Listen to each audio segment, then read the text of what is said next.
Hello, hello, hello. Is there anybody here? Laurie's here. Hello, Laurie.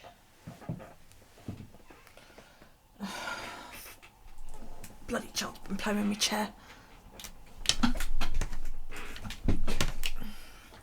Hi, Mary.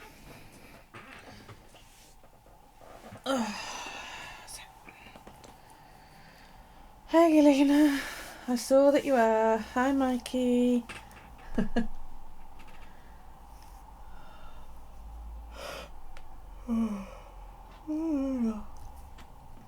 want it, everybody. I'm afraid Wendy again isn't going to be joining us. Stephen's back in the hospital.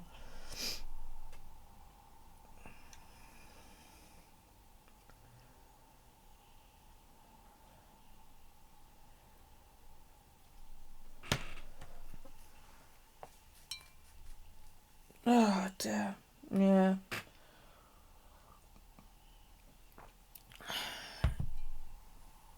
Yeah, he slept pretty much all day yesterday, but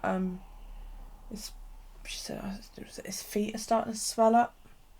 Yeah, they've gone back in. There's been more bloods taken. They're checking his urine. I guess they're looking at his kidneys. No, they haven't yet. They're trying to sort of find out what's going on, I think, at first. Hi, Tita. What, Daryl? I am on YouTube, yes. Okay. Yeah, she took him back in. Hang on, let me see.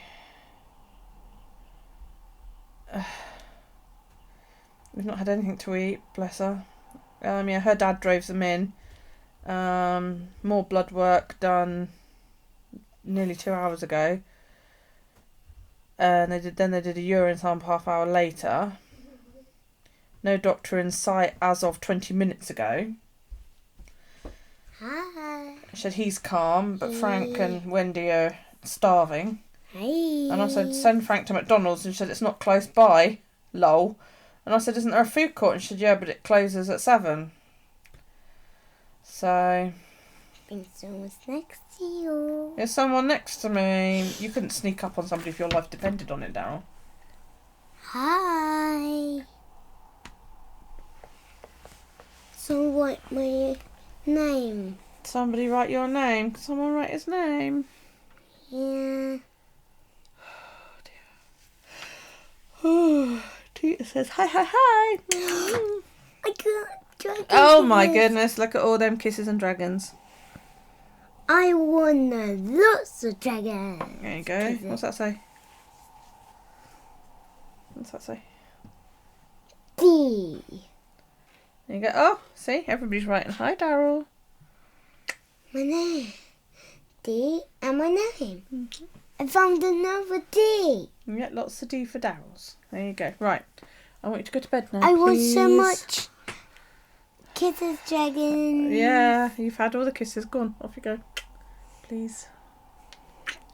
Huggies. Look at all the dragon kisses. Right, go on. No, that's enough. Go on. Shoot. Count how many of those dragons. Go. Count how many dragons. 11-1. Love you. Love you, and I can't find Toothless in my bed. Well, he is in your bed. Is he in... Yeah, no. Is he in your bed or is he downstairs? I think he's... You can put your light on for a minute while you look for him. But then it goes off.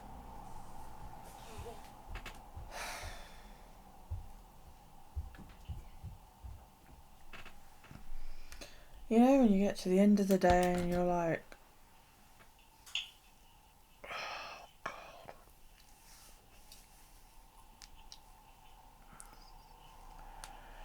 Wow.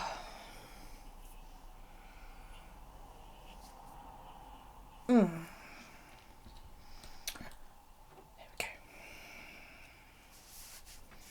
Hello, my darling. How are you? How is everybody?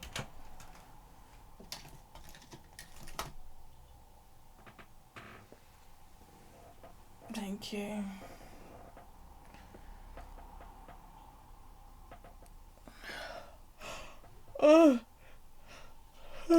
Just copy and paste it.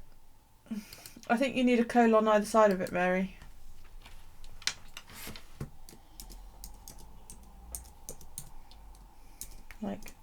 Like that.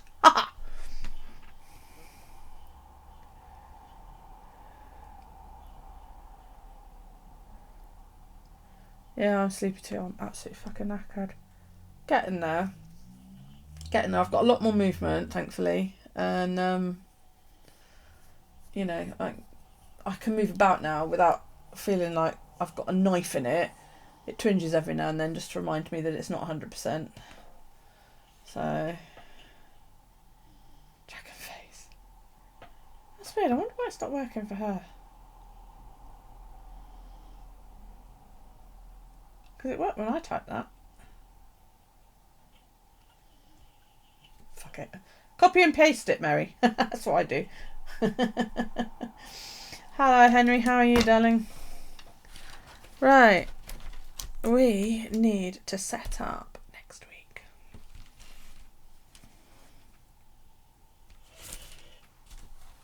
Oh, I'm going to take the book out. Set up and then I'll put it back in a minute. It's been a shit fucking day. Long shit fucking day.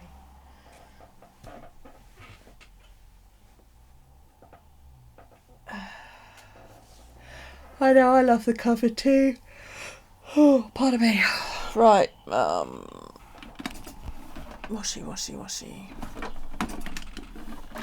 Where the fucking hell is the washi? There it is. Right, it's happy birthday, washi. Pardon? I just found Mike. Okay. Toothless is in your bed.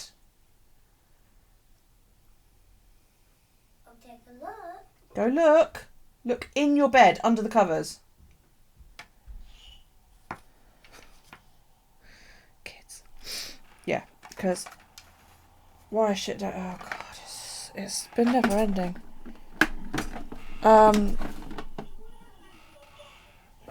Pardon? Right. Now you've got it. Turn the light off and go to bed. Thank you. Good lad. Over here in the UK, we have the benefit system.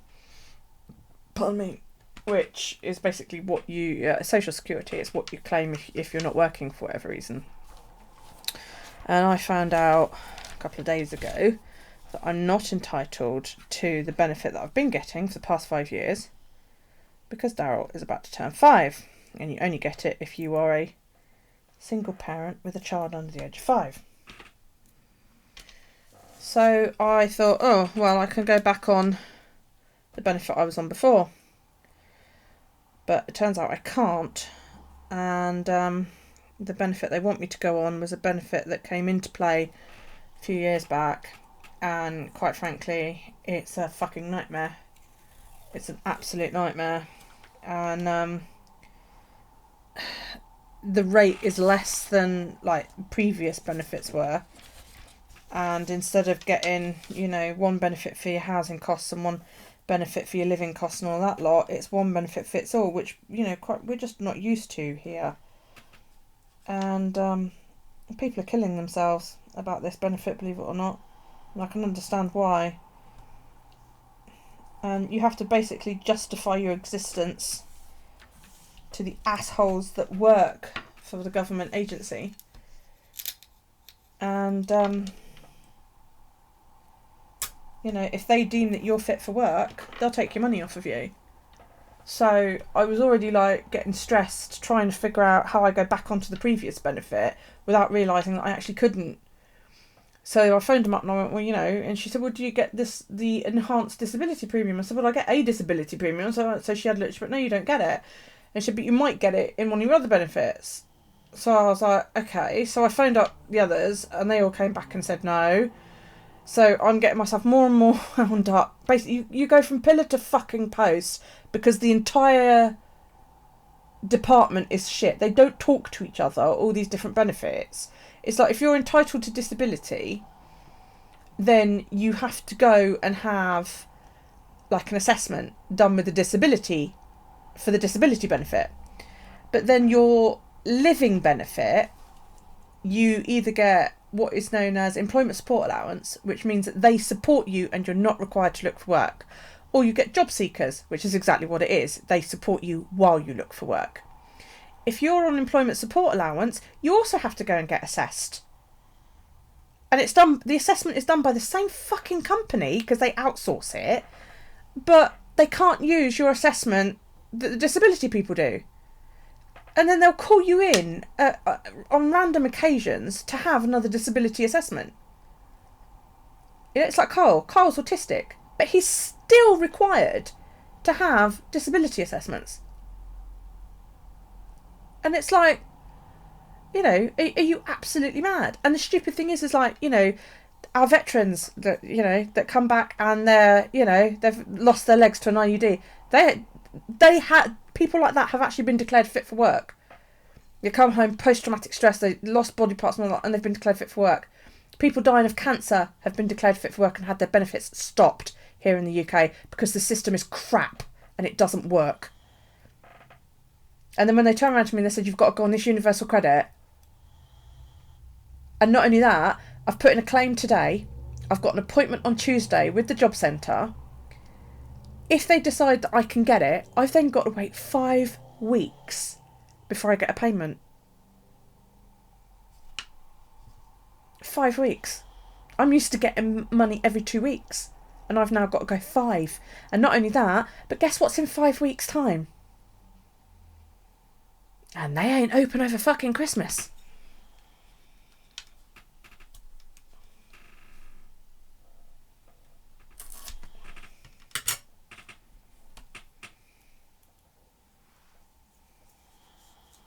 And you go and they all look down on you like you're a piece of shit whenever you go in, you know?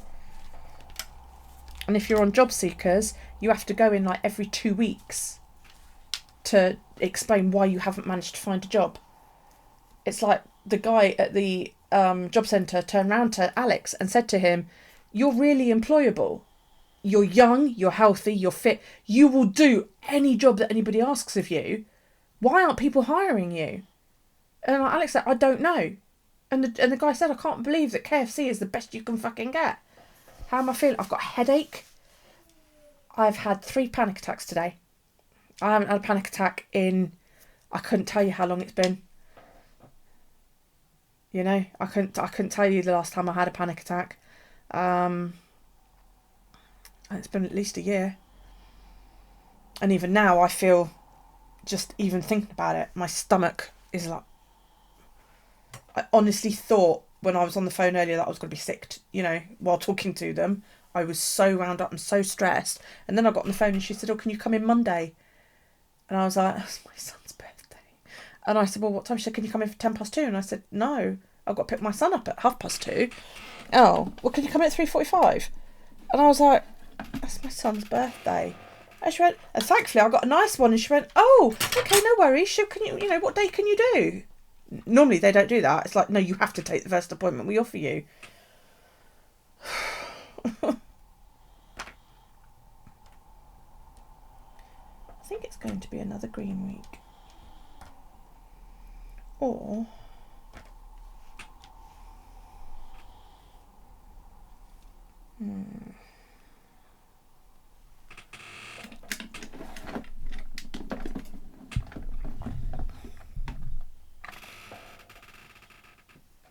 so yeah, strained, tense, shaky, yeah, all of that. And I was here on my own as well, which didn't help.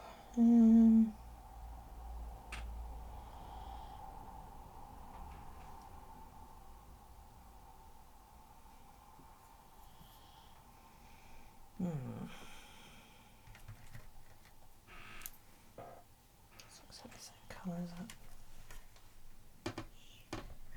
And unfortunately, people don't come running when you're the head of the family. Even if you do send them messages saying, I don't know how the fuck I'm going to do this.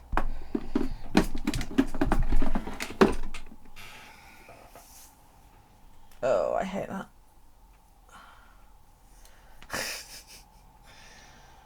Henry, love my washi.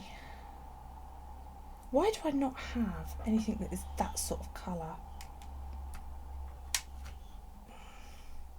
What do you reckon? Don't I get away with them? They'll do, won't they? Buy that man some washi for Christmas. Yeah, fuck it, that'll do.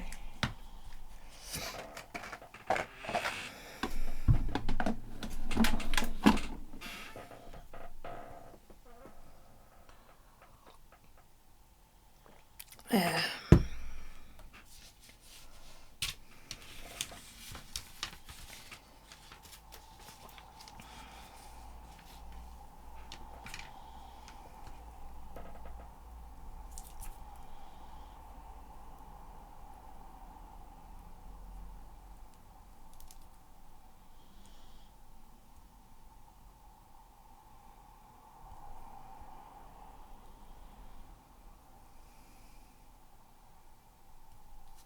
Yeah, I can quite well imagine it, Tia.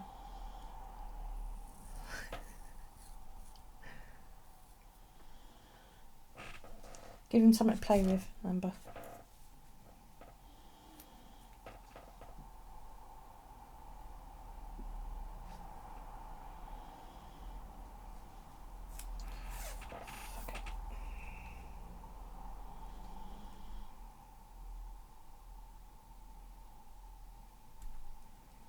Then on top of all that, I felt bad because I phoned my mum and I'm panicking down the phone to my mum.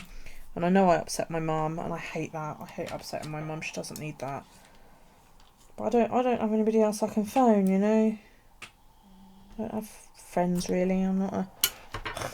The older I'm getting, the more unsociable I'm getting, I find.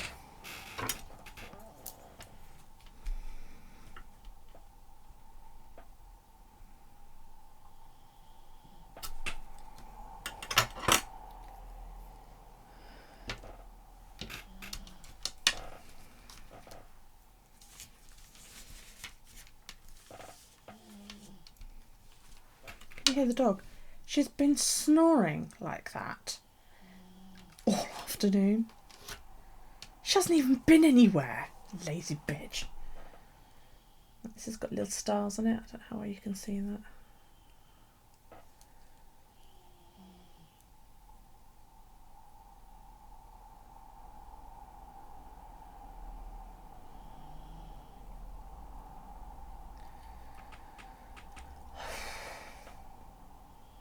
That takes years. Or a Wendy. It does, yeah. Yeah, a lot of that is Wendy. I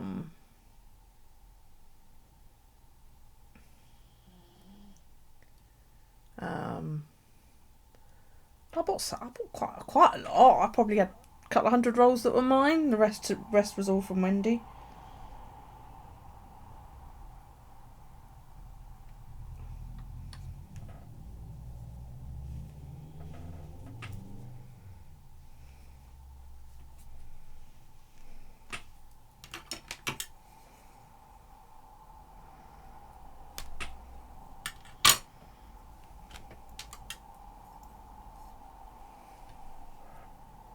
Shit, Mary, that's not... No, darling, I've got better than water. Shit, Mary, that's fucking shit. I mean, here, if you've got, you know, if you've got that prognosis, and you're on end of life care, then they rush through your disability claim here. But you know, everything else you have to scrimp for it. It's not so much that you have to prove yourself, because, you know, I'd rather prove that I'm entitled to. It's the fact that every now and then they will call you up and get you to go to this appointment with somebody who's not even a doctor. You know, it would be like a clinic nurse, and it's hired by them. This isn't an NHS person. This is somebody that the Social Security Department hire to then assess you. And it's all based on what she writes down as to whether you get it or not. And whether you continue to get it or not.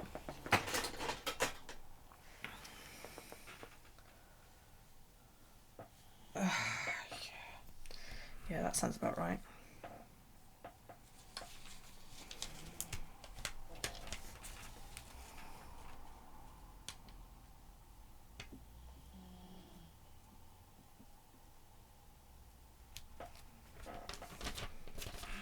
When I just before I had Daryl, I out of the blue got this letter telling me that they had decided I was no longer entitled to any of my disability benefits, and that I had to. We have a scheme over here called a mobility scheme, where you can use part of your disability towards paying for a car, and you can renew the car every 3 years. It's not yours. You don't own it. You never will own it unless you choose to go through the buy scheme. It belongs to them. And the car is, all you have to do is put petrol in it. Okay, so if it needs any work done, they pay for it. It's all done through that. And I had a mobility car at the time, and I got this letter through the post one afternoon. Out of the blue, I had no warning at all that this letter was coming, and it was like, we've decided you're no longer entitled. You've got 10 days to return the car. And I was like, whoa, what? I wasn't even given the option to appeal it at the time. It wasn't like you can keep the car while you appeal or anything like that. It was like, nope, you've got 10 days, we want the car back. I was like, holy shit. And I'd literally just moved to the mainland. I'd only been living over there like a couple of months. And so I didn't know where everything was. It's not like here where I think, oh, well, I know I need to go to so I can figure out how to get there on the bus or whatever. I didn't know anywhere over there. So I had to, what I did was for the last 10 days I had the car, I actually went to my local council offices and got a disability bus pass, because they last years. You're given it and then it's yours until it expires. And I got one of those, and I went and bought a disability train pass, which entitles you to 20% off your train tickets as well. And I did all of that because at the time I was still entitled to it. And I thought, yeah, you fuckers, go on, take my car now. I've got a fucking bus pass. And that gives you free bus travel. And the bus pass is completely free. You don't even have to pay for it to be issued. And that took me 4.5 months in appeals for them to reverse their decision. I was livid. Absolutely fucking livid. Perfect. Yeah. See, I've had to do that. I've had to go up a couple of times. Had to appeal their decisions and go in front of an independent system. They're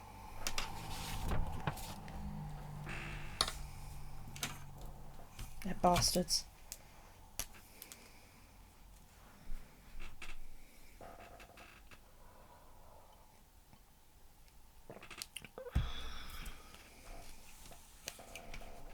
Right. Anyway. Where is April? Is she alright?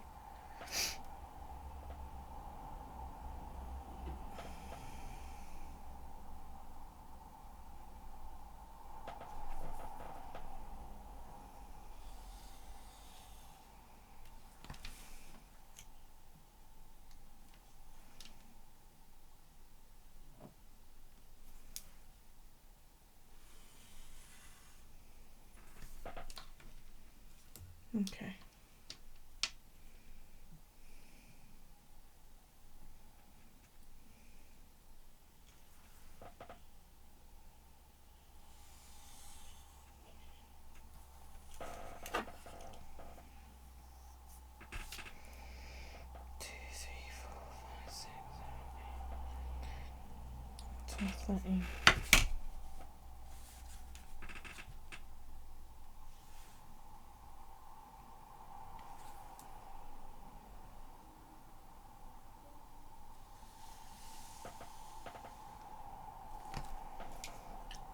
Looks like a clown vomited on my page. Yes, he needs camouflage washi tape.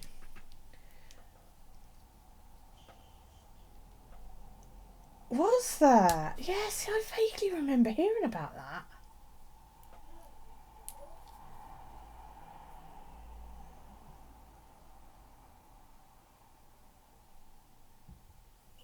Hello, Manon.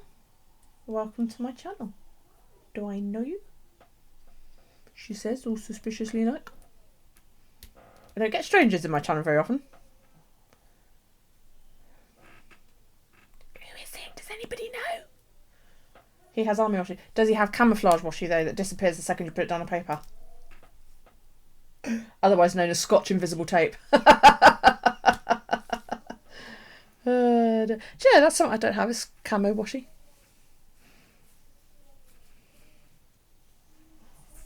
I have zebra washi. Or zebra, as you guys call it. So I found out today. No, it does, mate. Look, you can get invisible tape. Oh, fuck it is. It's in here somewhere. Oh, well, you've seen me use it anyway. What was I going to say? Yeah, I found out today that if you ever had a Flickster account, digital DVD, yeah, that you can migrate it all to Google Play. And if you redeem it all through Google Play, you can then just access it via YouTube. That's cool. So, like, all of a sudden, I can access all my films again. What did you send me? Where is it? Oh, there it is. Found it. Oh, yeah, no, you sent me that. See, I've got one very similar to the Black Stars one. Hang on, let me find my focusy doohickey. Oh, balls.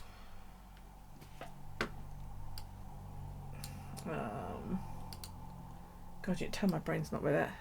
There you go. Oops. Yeah, I've got one like that, the Stars one, but I don't have an Army one. Of course, I don't need a US Army one because, you know.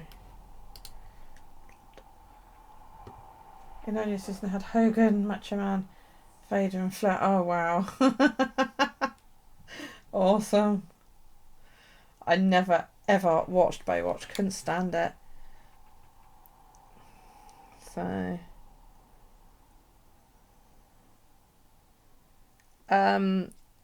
by the way, thanks everybody for your support to the young lady who raised all that money for cancer awareness. Her mum watched the video today and said, wow, thanks very much for the shout out and all of that lot. So yeah, she asked me to thank you. Oh, God, brains, come on.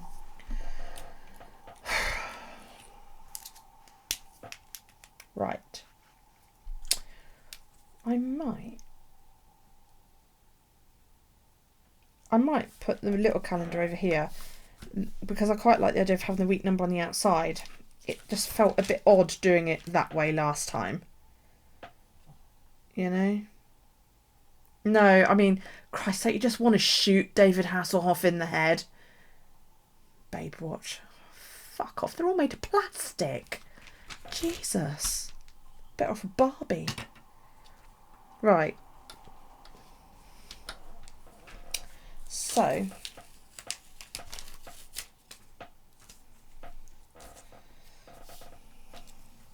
let's go. 25.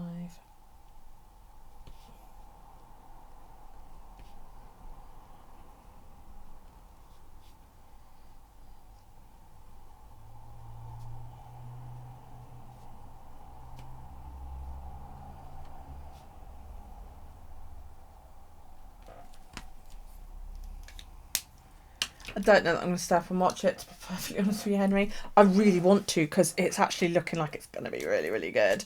But I find it so hard at the moment. I'm so freaking tired all the time that I'm just thinking, do you know what? I might just actually watch it the next day.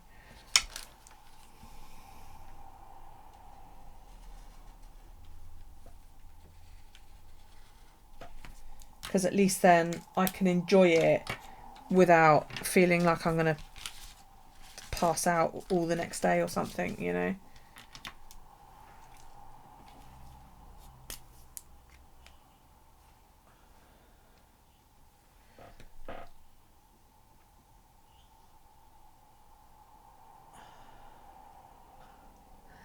Yeah, you got that exactly right there, Mary. You answered your own question.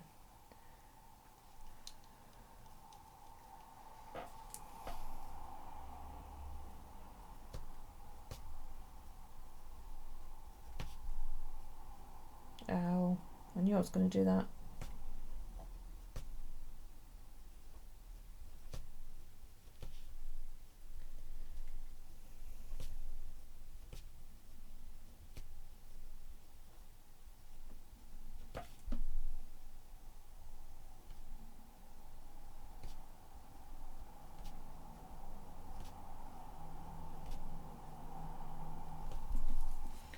I cannot believe my little boy is going to be 5 on Monday.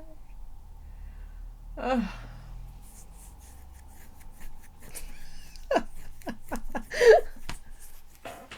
Oh dear.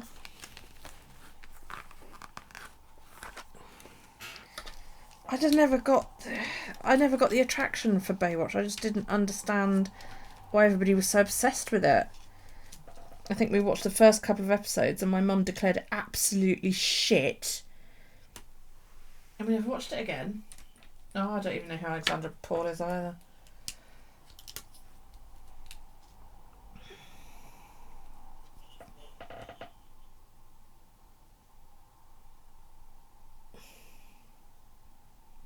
And David Hasselhoff really did look better with all his clothes on.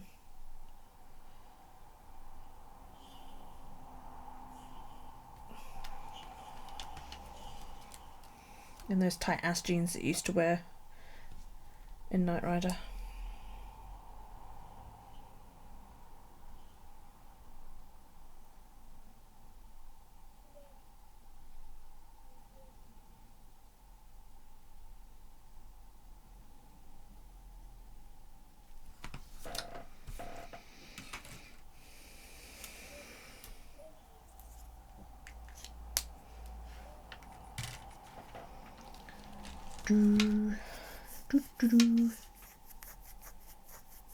Well, I'm sure it was.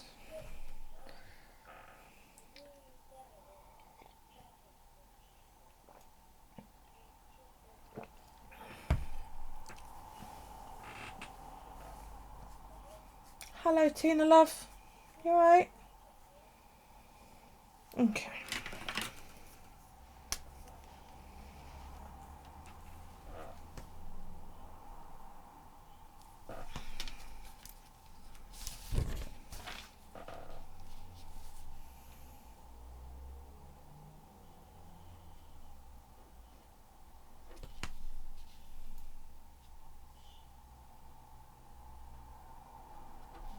That looks dirty, doesn't it?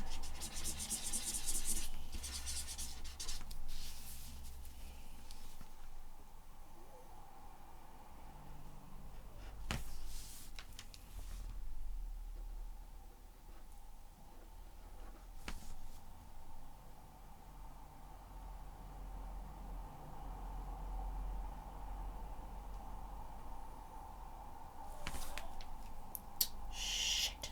What?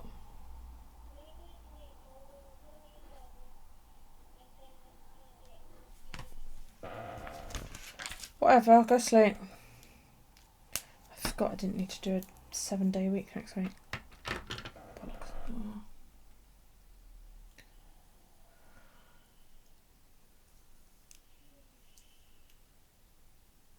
Who was she and Christine?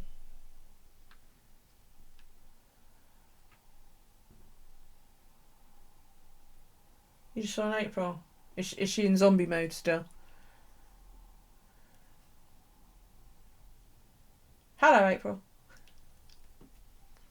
I didn't say nothing about zombies.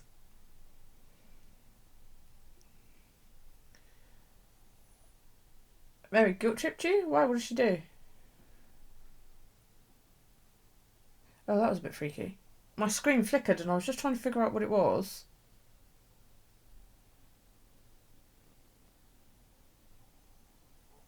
It keeps like darkening one of my windows and I don't know why.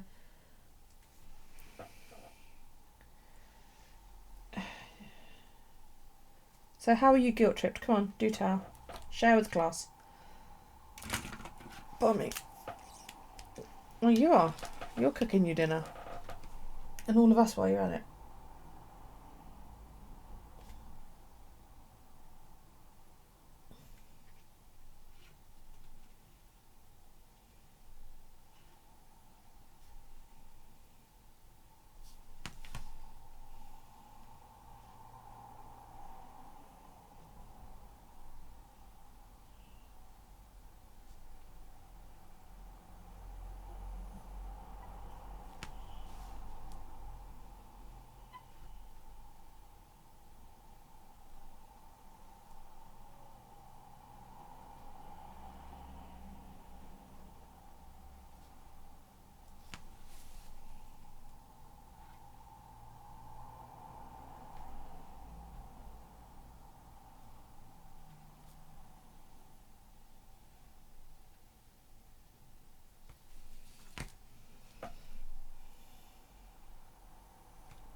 I need a man to come cook me dinner.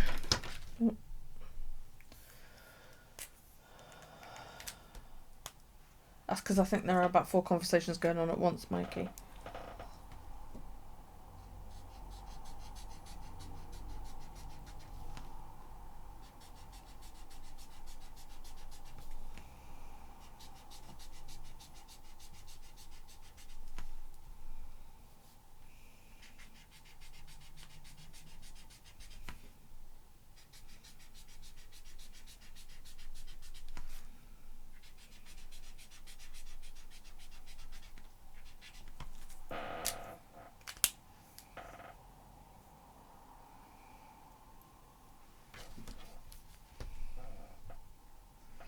Okay, hang on a moment.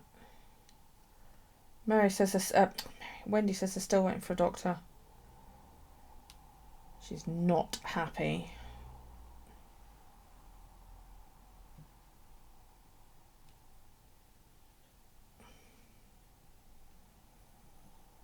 How far back have I got to go? Oh, okay.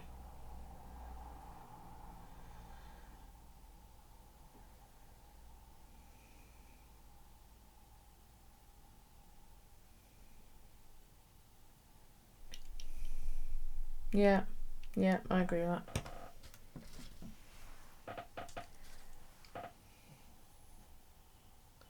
Yeah, Stephen's back in hospital April.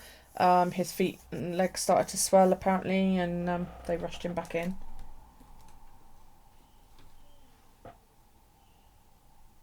Oh man,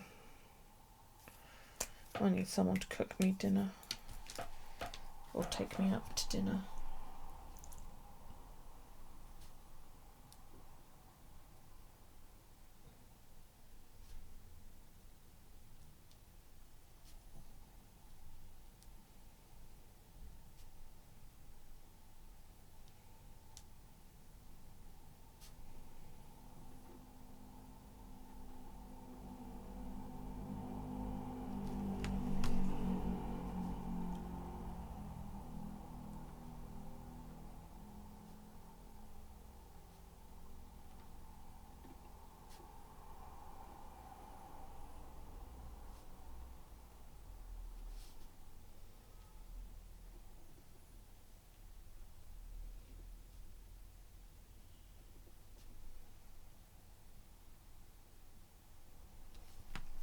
I need to start sketching for December.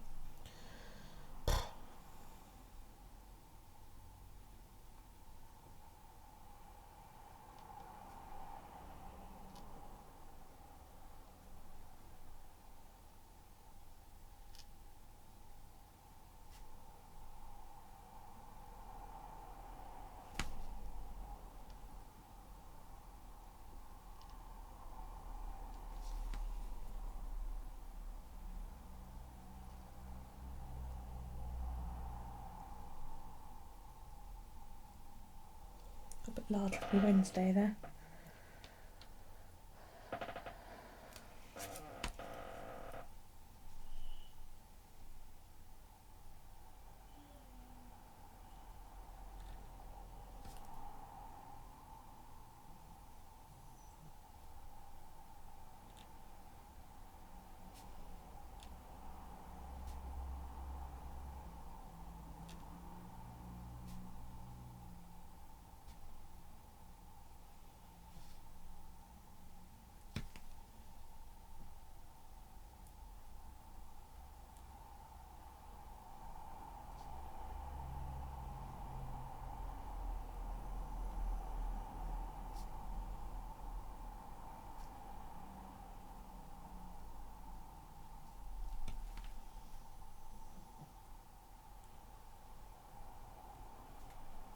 Oops, that one a bit wonky.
Okay. So I can take a picture.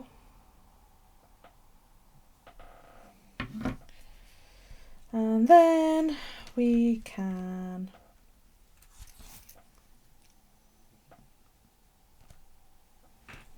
fill it in.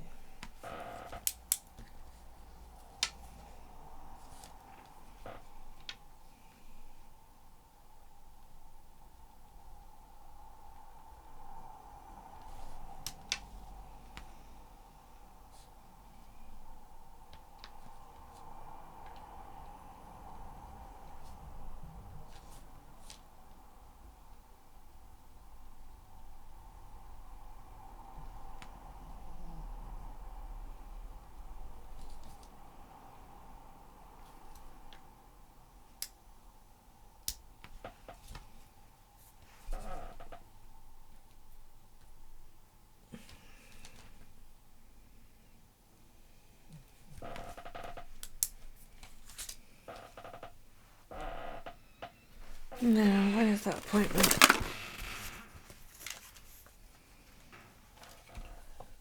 Pardon me.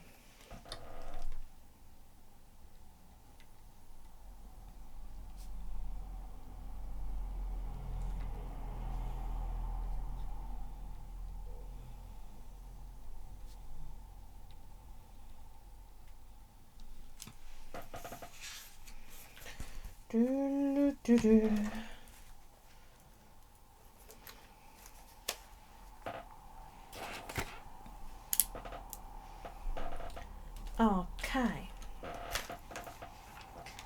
We need to navy blue, I think.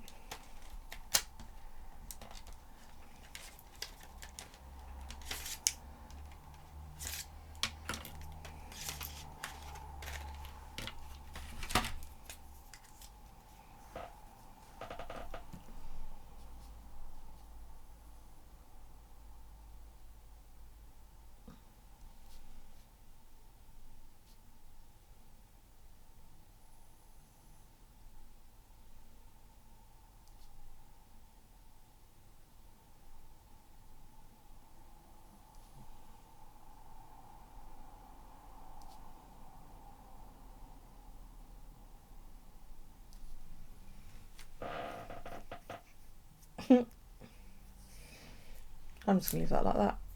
I quite like that. Okay, bright fucking pink.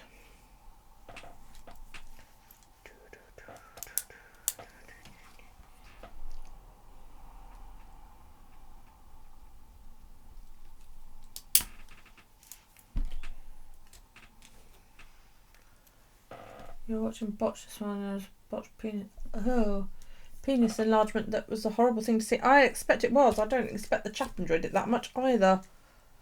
Ouch.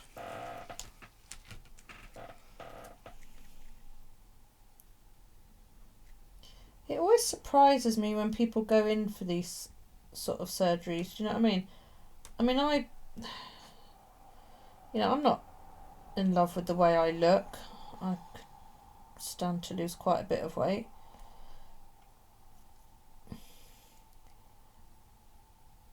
But I hear so much about these botched surgeries and how dangerous they are and all that lot.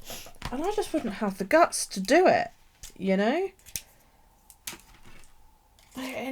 You still read in the magazines about these people that go to like Turkey and that for the cheaper plastic surgery. Do you know what I mean? Oh yeah, I got a boob job for £1,500 and then it goes wrong and they're sent home like 2 days later. They've got to fly home with bandages and all that lot, and it's just like, yeah, well, you're fucked up there. And I just like, why would you risk your life and your health to change the way you look? I mean, I'm the first one to put my hand up and go, yeah, there's a lot about me that I would change if I could. 9 p.m. Monday. April, Mary. She says. And are you on tomorrow? Because I haven't written it down.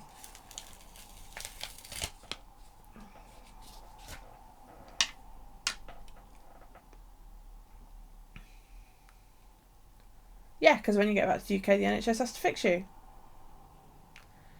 Yeah. Costing a fortune. Right, so you're on tomorrow and you're on Monday, yeah?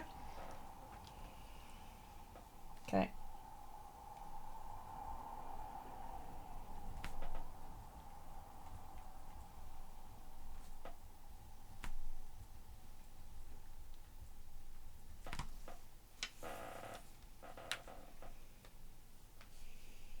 It was Monday, wasn't it?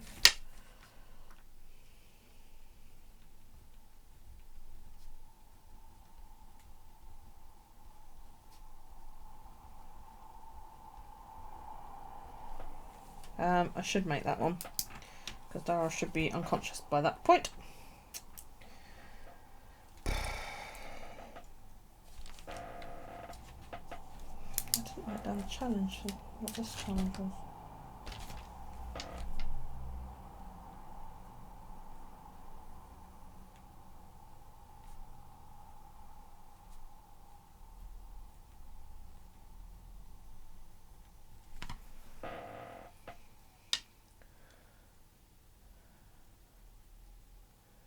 On the 25th. Okay. What's next week called, Andy? The challenge? I didn't write the Fitbit any of the Fitbit shit in here. Okay.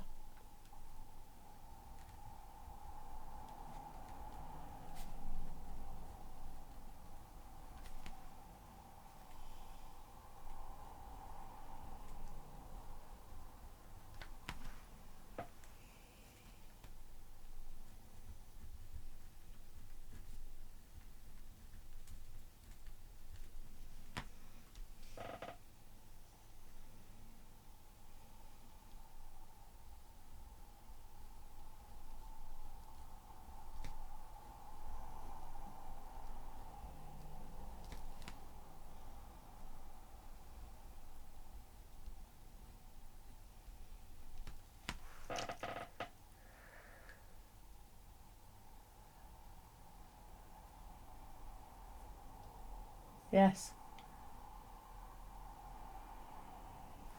Is it easier to have a separate journal for your tracks instead of having it with your writing journal? Bullseye. Thank you. To be honest, it really depends how your mind works. I check my planner every day because I need to know what appointments I've got on and what's going on. But I also journal every day, so the trackers have to be one or the other as far as I'm concerned. If it's a year-long tracker that you want to do, if you want to set up like a period tracker, for example, and you want it to last all year, then yes, I would recommend putting it in a different book, because otherwise you'll have to migrate it over if you fill up the book you're about to start. So, yeah. But it really comes down to a personal preference. I mean, my setup for next year...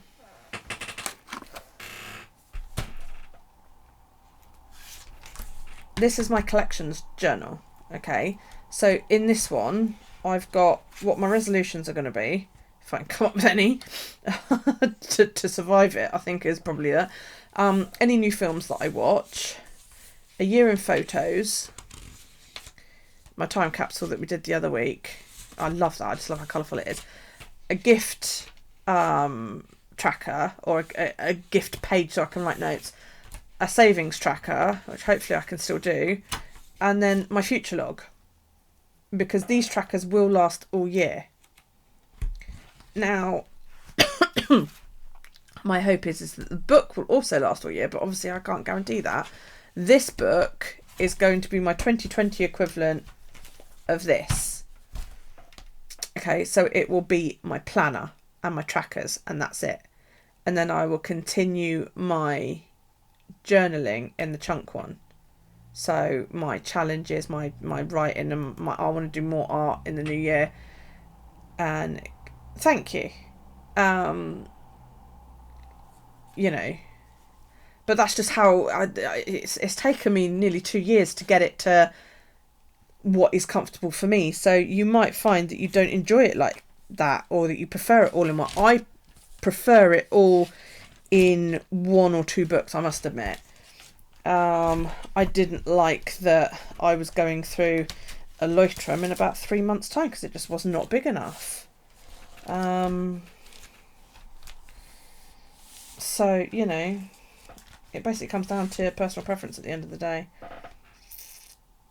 Library book.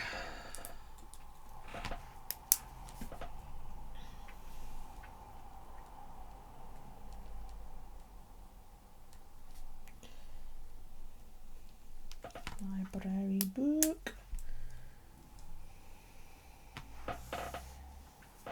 Did I do a video on the planner for my 2020 year planning? What, for the collections one? For that one? I can't remember. Didn't I do it during a live? Because we were talking about, like, whether we could find a film stamp, and Mary went looking for it on Ali. So I'm sure I did this during a live, or some of it during a live. That one I did not long ago, obviously. Yeah, I'm pretty sure I did this during a live, but I can't. Yeah, I am happier since I started making the journals, because you get to decide, you know, how big you make it. Well, this one. Did I do a video on the planner for my 2020? This one, Mary, the big one, April. No, this is just the one that I did the Coptic stitch on, and then I undid the Coptic stitch and sewed this into here. But no, I didn't do that on a live. I didn't do a video for that at all. But I sewed it initially into the Coptic stitch one, do you remember, a couple of weeks back, and then decided that I didn't like it. So then one evening I just undid it all. I put it all. I'll say nothing. Da.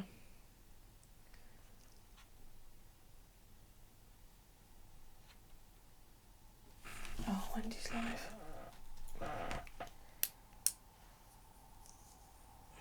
Yeah, it's the same book. I just undid the cover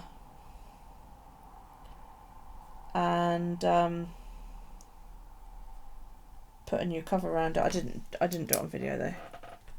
But it's still the same innards, and I made the signatures bigger, so instead of being about 6 signatures like it originally was, it's now 3.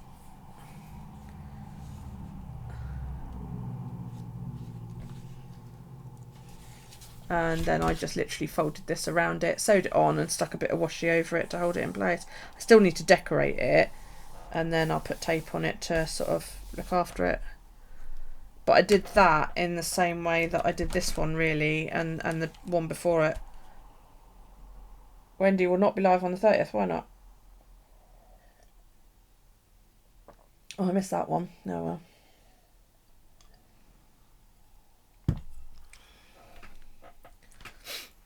I wasn't in her live the other night, was I? So. Why are we talking about Henry's junk?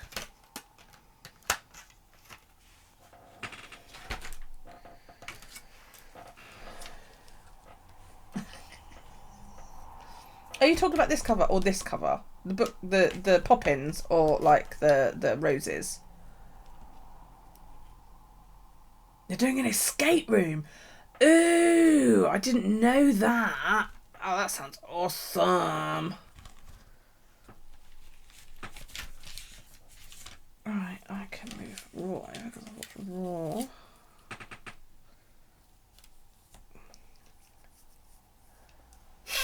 Oh dear. Right, shall I do today my BuJournal? Because I'm done and I've only been here an hour. Okay. The other one behind the roses. Oh, that one. Or the sparkly one.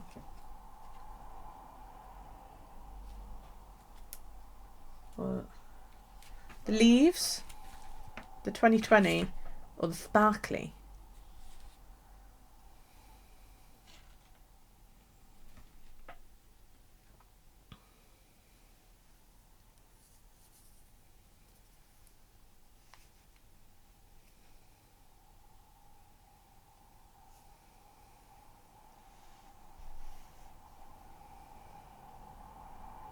And sparkly, yeah. That was from a paper pad. These two were both napkins that I decoupaged.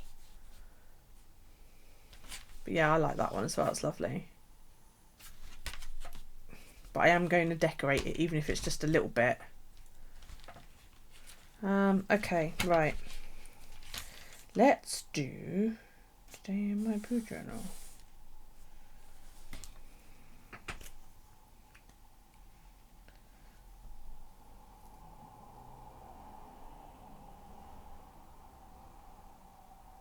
Is this yesterday? Oh god, I don't even know what pen this says. This is yesterday's, right. So I did all that right, okay.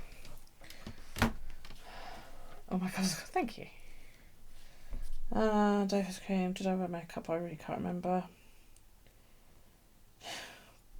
God, did I do the challenges? My brain does not work.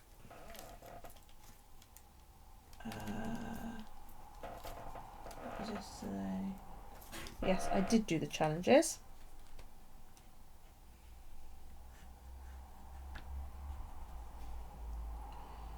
I did not have any booze yesterday. I had more than a can. Pretty sure I had chips. Oh, I did about today. And I did my night care cream.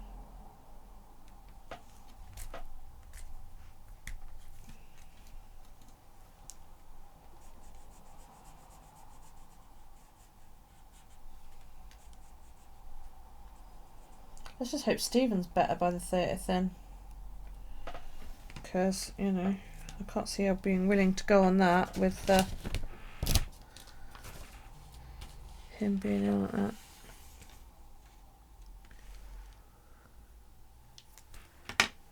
Excuse me a sec.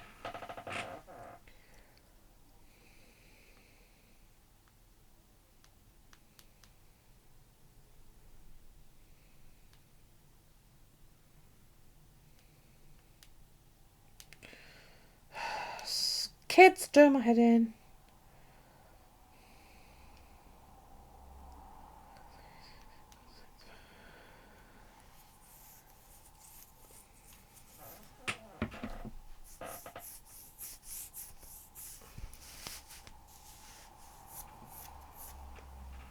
It's not just subjects she's not frightened to touch either. Thank you, darling. I didn't pull a card again today. Bloody good thing, because if it had warned me what today was going to be like, I'd have spent it in bed. Right. 20. Yeah, well, do you know what? It's going right down there, because that's what kind of day it's been.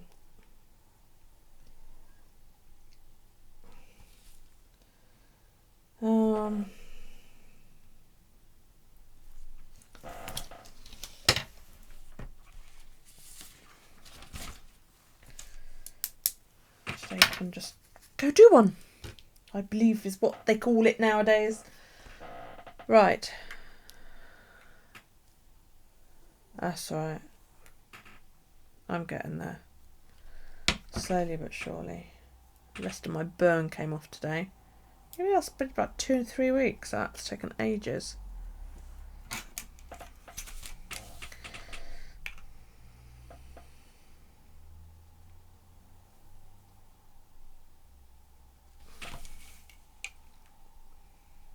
And do you want to know what my bugbear this week is? My bugbear this week is parents that do not RSVP when you send out a fucking birthday invitation. You know, I don't know how many parents can't. It's like I grabbed one dad yesterday and I said to him, "Did you get the birthday party invite?" And he sort of looked at me blankly and I said, "Well, it came out the week before the holidays. It's Magic Island on you know, Sunday," and I gave him the day and the time and all that lot. And he was like, "Oh, well, his mum might have it." And I was like, "Okay." And he was like, "Oh, we're not together." And I said, "Oh, could you, like, you know, ask her to let me know, at least?" And she said, yeah. He said, yeah, I will. And of course, nobody has. And he's not the only one. I've had so... And the thing that really pisses me off is that one of them, I've known this girl's dad her entire life.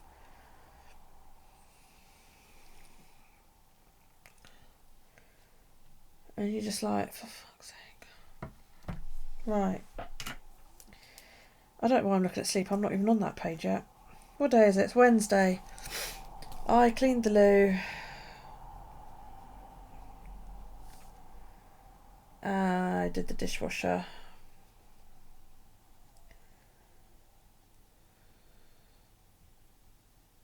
Did I put laundry on? No. I'm going to go clean the kitchen in a minute. I haven't posted anything for a couple of days on thingy. Right. FLLT got cancelled this morning because it was apparently an emergency. I dealt with that. And I dealt with that. And it was shit. And I hated every minute of it. I also did that. Okay.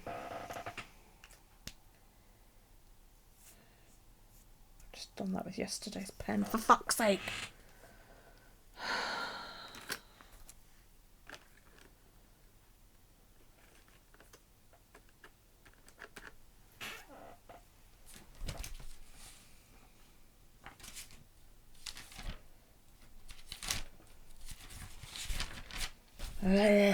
Right. Today. Doe face cream and makeup.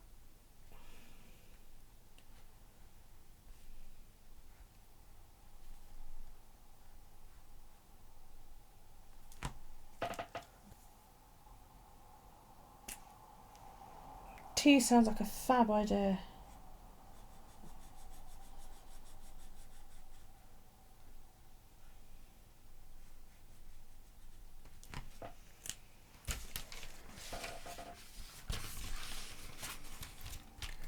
Sleep. I'm at bed.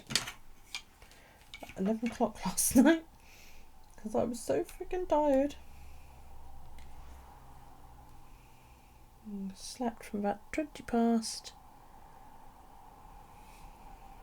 through till 6:45, and I had a really, really good night, I think. Daryl slept.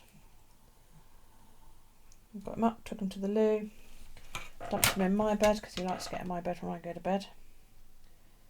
And we snuggled, and he went straight back to sleep. And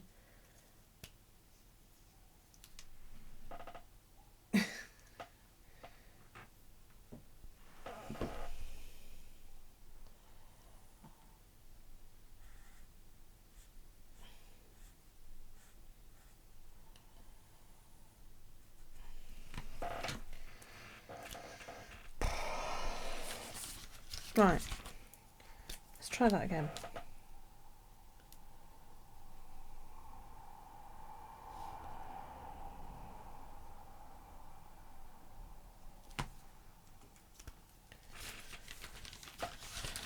Okay.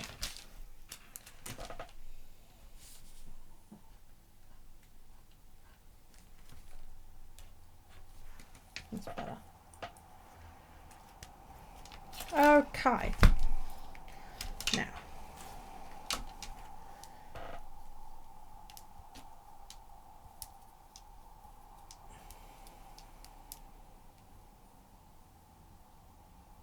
Junk journals are a pain in the ass. Why are they a pain in the ass?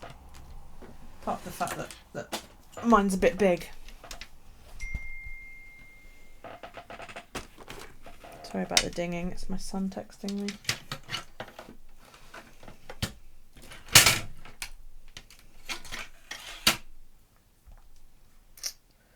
Dooba-dooba-dooba-dooba-doo. Did you see my 3 postcard yesterday? I don't know what the fuck he sent me a postcard of a car wash. Some people are weird. Now, I'm going to leave that because I want to use that to do, like, I was playing with some ideas earlier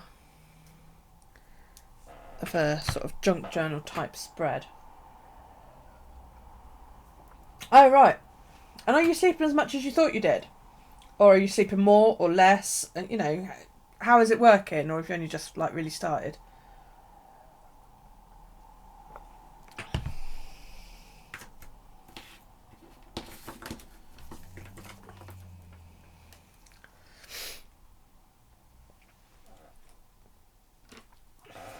So I'm going to leave that.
No.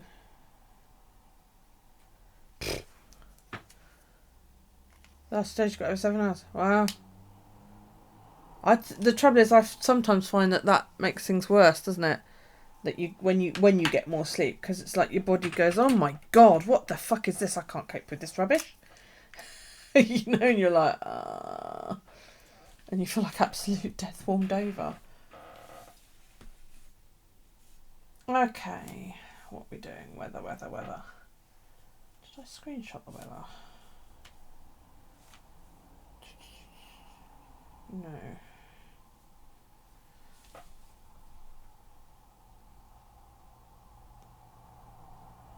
I can't believe it's been 9 degrees. I think it's been fucking colder than that.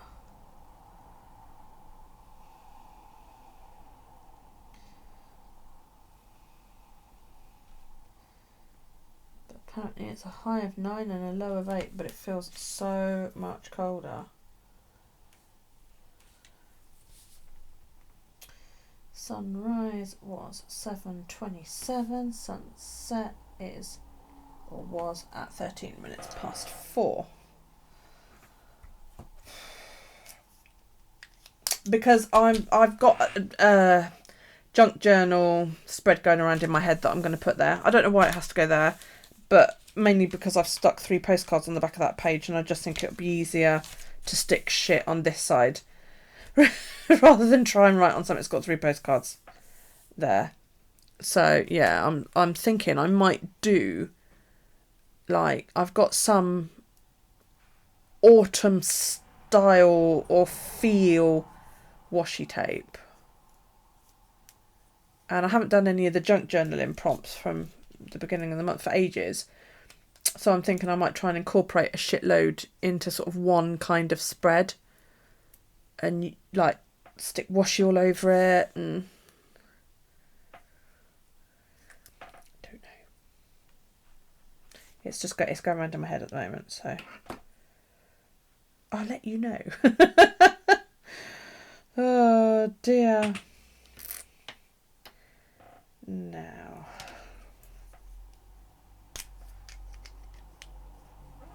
and this is Tom Wade paper as well, so it's quite thin. Oh.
I can do if you want me to.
Oh, sorry. Hello, Angel. Welcome to my channel.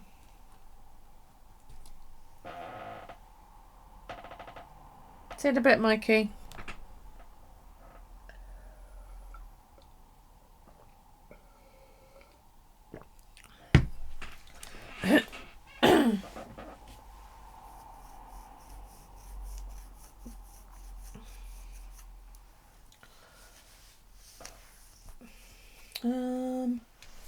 what's the word? Grease is the word. Oh, gravy. Okay. How was yesterday? Oh, turkey. I guess we're talking food.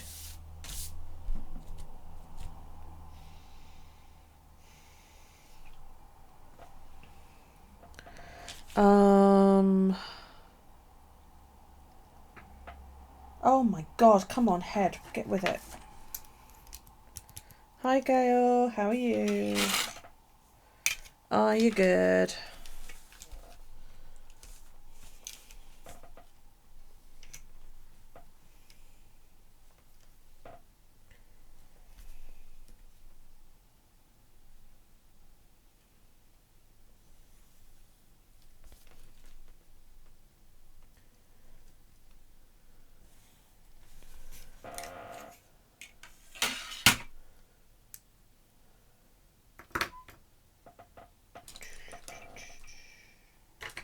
Dude, I need to get better at putting stuff away because I'm not. I'm really bad at it. And then I wonder why I can't fucking find anything.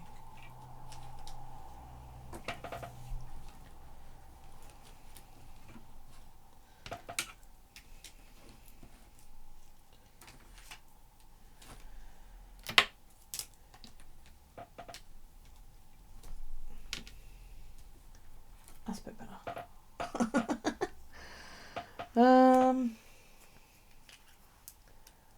Right. How are you, girl? You alright, love?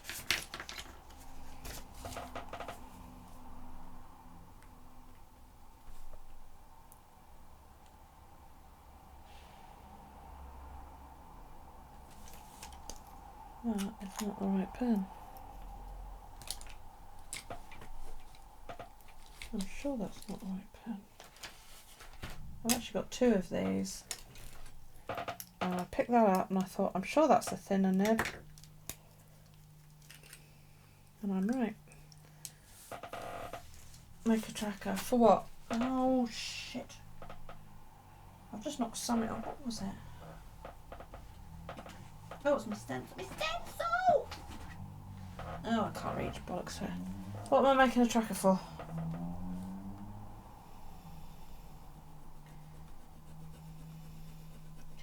Work, pen, work. Come on.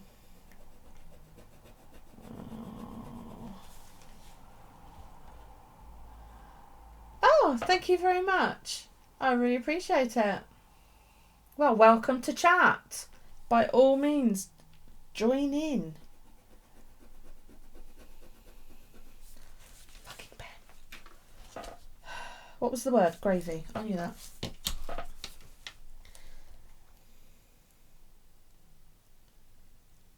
Oh, pen, come on, you piece of shit.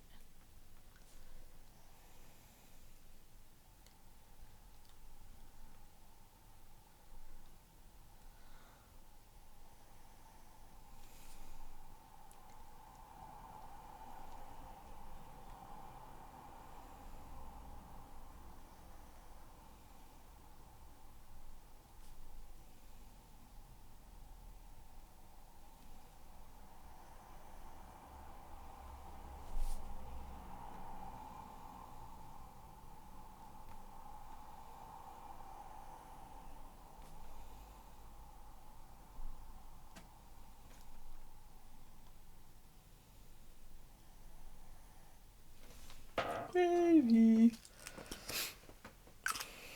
Are you a journaler too, Angel? You bullet journal, junk journal, scrapbook? Come on, what'd you do? Tell us.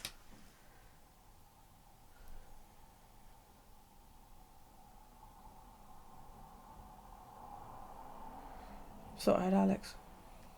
Might be everybody put their bins out. Our refuse collection's a day late because apparently someone put a bin out. One of the workers died last week and the funeral was it Monday? I completely forgot and put my bin out yesterday. And everybody, all the workers went to his funeral, which I thought was lovely. Pardon me, but it meant everybody's bins is now a day late and I forgot mine's been sitting on the curbside since yesterday. because I completely forgot until I'd put it out, and then I was like, where is everybody's bin? Why is nobody else's bin out on the curbside? And then I clicked. I was like, oh yeah, oh well. See how many fucks I do not give at the moment. Awful attitude, isn't it? Yes, I've got a couple of videos in mind, actually. I can do that, Laurie. I can do a, you know, because what I'm thinking is, if I can get it out without sending everything flying, which doesn't look like I can. Hints, I need to clean my desk. I can't open the washer drawers. You see all these ones with all the leaves and that on. And I've got a few more like this that are sort of flowery.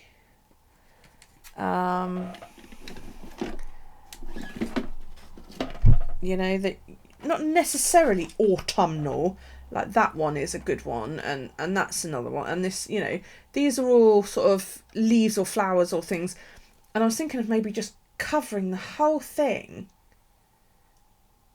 in, yeah, washi in tape, cover the whole page. You know, I've seen people do it like a washi sample page, but cover the whole thing at a diagonal, you know, something fucking artistic, because, you know.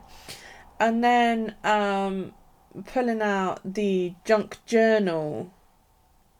These are lush, aren't they? These all came from Ali. And some of them are like quite wide as well. But I mean, yeah, God, that one is really, really nice. That one's nice as well. I like that one. That looks like a curtain blown about in the breeze. But that one's still my favourite because it's like little moons and stars. And it's like that one's really nice because it's got foil. And some of them are quite muted and that. And then you've got little mushrooms and that. So yeah, what I'm thinking is if I washi the whole kit and caboodle, and then some of the challenge prompts. Shit, sorry if the I just banged the mic. Right, let's just knock you back into place. So that some of the challenges I could incorporate and make like one big sort of type spread, because I haven't done anything off of this one for ages, and I kind of feel like a slacker. So it's like I got 5 things to do more. Favourite autumn foods, spread with autumn colours. Well, that will cover that one. An autumn bucket list, I suppose. Favourite things about autumn. Well, that I could do. Things you love about this time in your life. I'm going to completely ignore that one because this time in my life sucks at the moment. An autumn quote. So if you've got any good autumn quotes, guys, you know, throw them my way. Books, films or series you'd like to dive into this autumn. Family traditions and all. We don't have autumn traditions so much so here in the UK. I certainly don't. Autumn themed collage adding a word, phrase or quote about autumn. Write about the place you call home. Include something you found on an autumn walk. Ah, well, you see, I'm ahead of you there. I've got some feathers. Daryl found that one, and I found a little baby one. So, you know, I've got a couple of feathers. I've got a load of leaves in the drawer that I could even add, you know. The perfect autumn day. What did you learn about yourself recently? Favourite autumn flower. So there's quite a bit in here about autumn, and I'd like to pull them all together and incorporate them maybe into one spread, and then I've sort of covered a shitload all in one go. You've got a bullet journal in I never know how to pronounce it. Is it stalogy?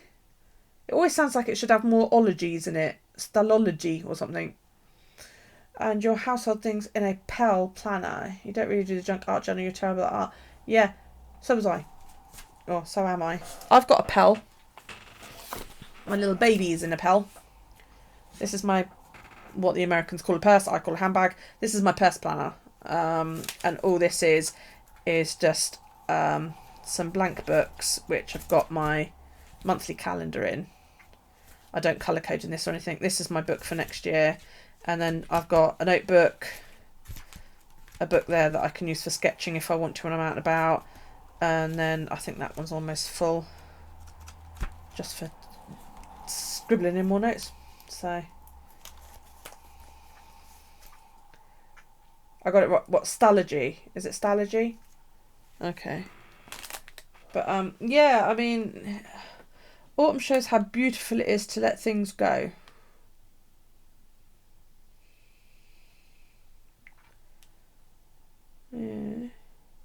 Yeah, I mean, regarding the art, if it's something you want to do, I personally think a bullet journal's the perfect place to do it.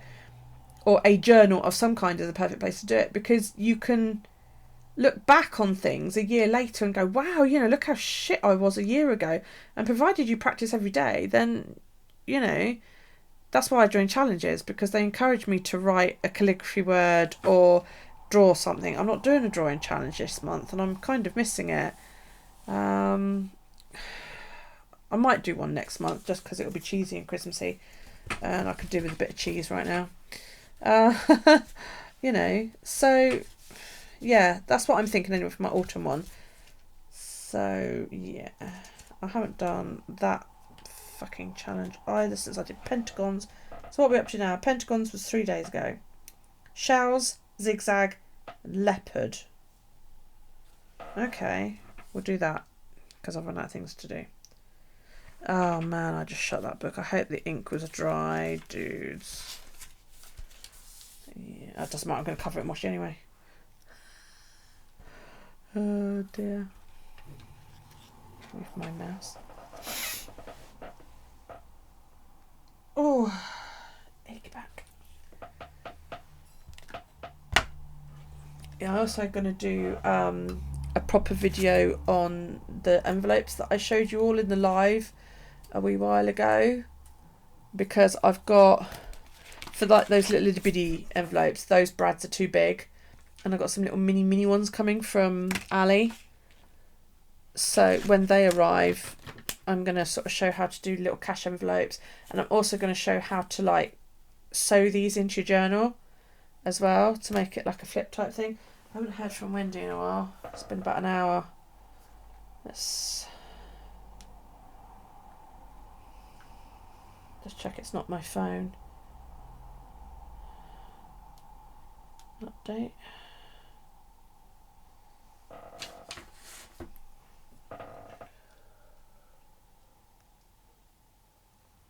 I got another postcard today. Did I tell you that already? No, I didn't.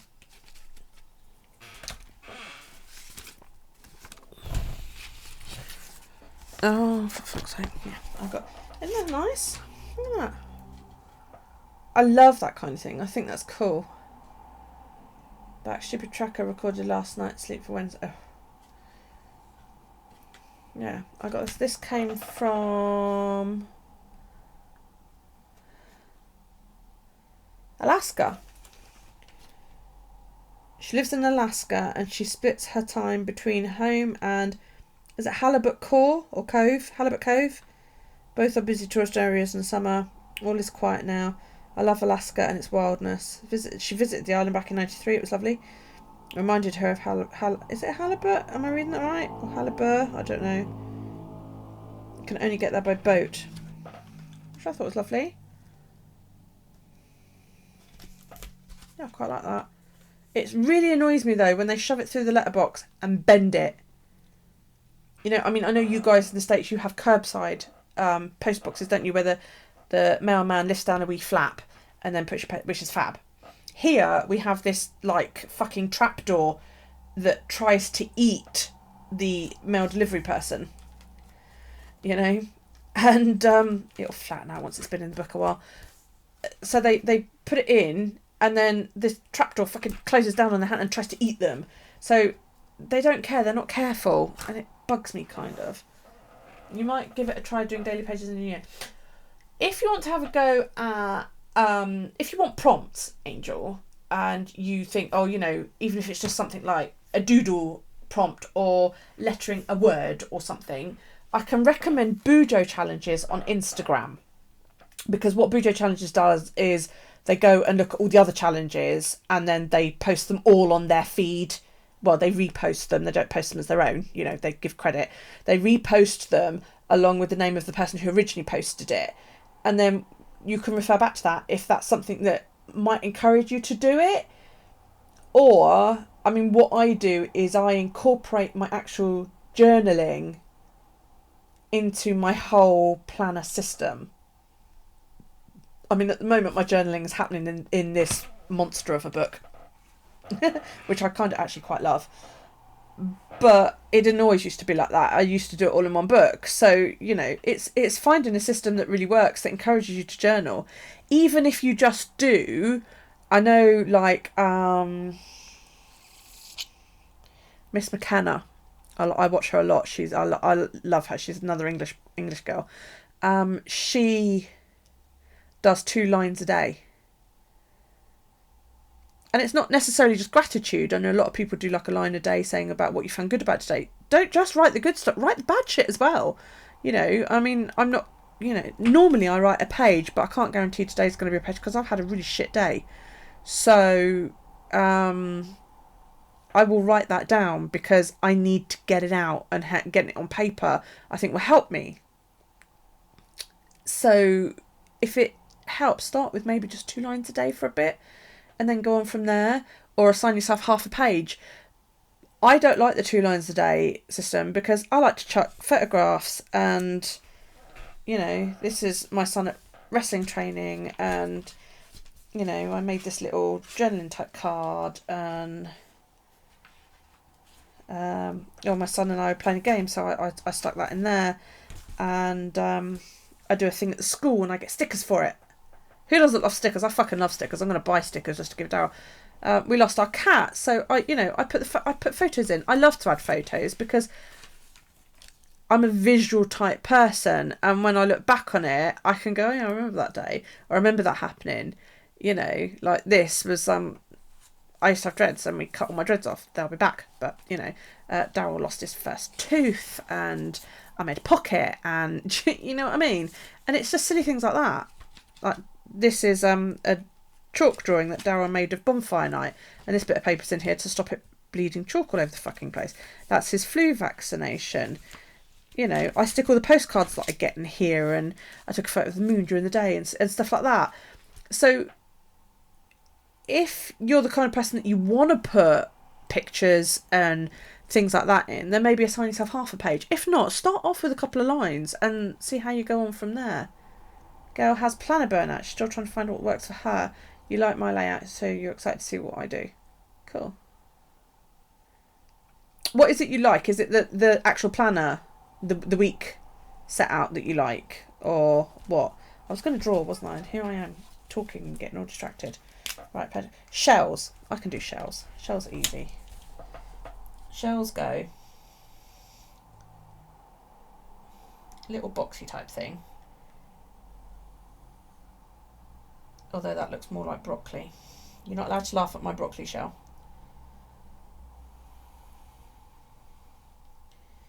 Okay, maybe shells don't go like that. I don't fucking know. You think living on an island I'd know how to draw a shell, wouldn't you? Oh, I don't know without looking at a fucking picture.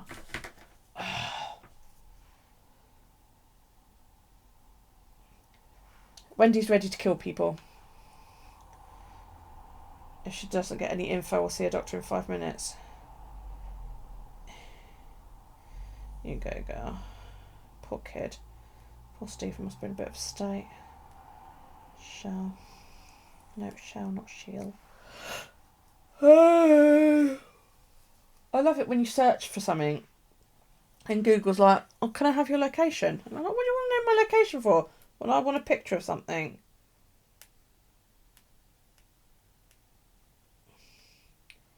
Can I have a picture of a fucking shell? The page has wigged out on me. Let's try that again. Shell. Right. Oh my giddy aunt. Oh, that's because I drew it wrong. Okay, let's try that again.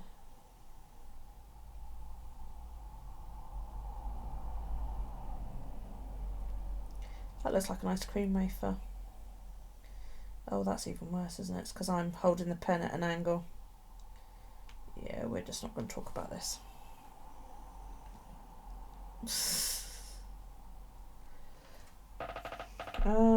Yeah, fuck it, forget that. Zigzags. Well, zigzags are just...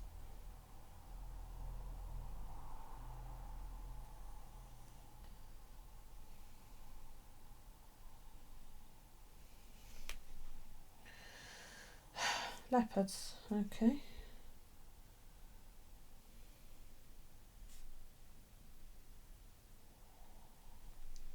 Oh, they're more spots, aren't they, leopards? Oh, but do you know what? I give up.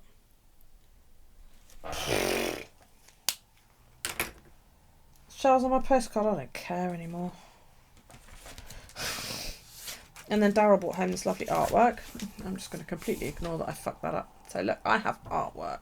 That's going to go in here. I like adding shit like that. What's this? Oh yeah, this was the totally confusing letter.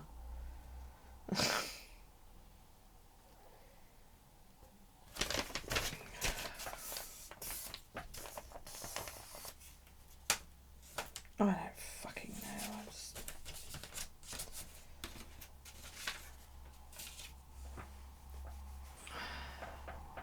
Want to do some challenges of trackers and stuff.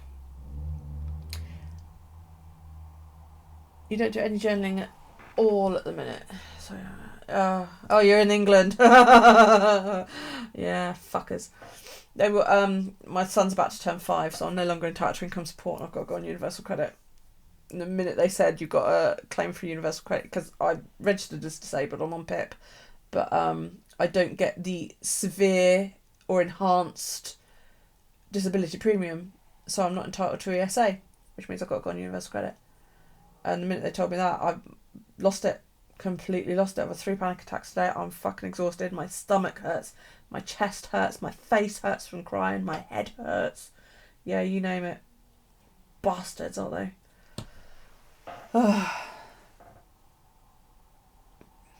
But yeah, I mean, you know, any advice I could give regarding journaling, yeah, chuck me a message somewhere or other.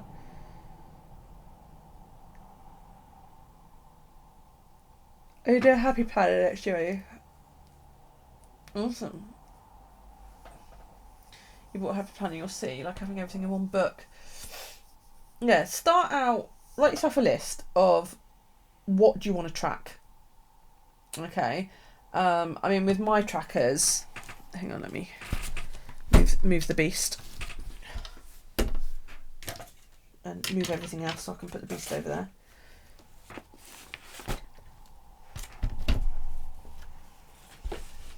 I'm not going to be able to pick that thing up once I've filled it up. Yeah, I mean, my tracker's right. This one is more the stuff that I feel like I should do every day. The personal type stuff, you know, like a skincare routine, a bit of makeup. And the reason I tracked why do I track putting on makeup is because it makes me feel that little bit good.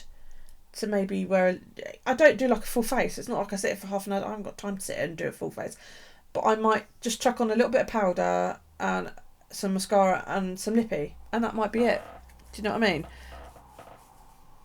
And I've noticed that on the days that I do it, I usually feel better about myself when I go out. Then I write whether I did the challenges or not. Did I have a drink? Because you know.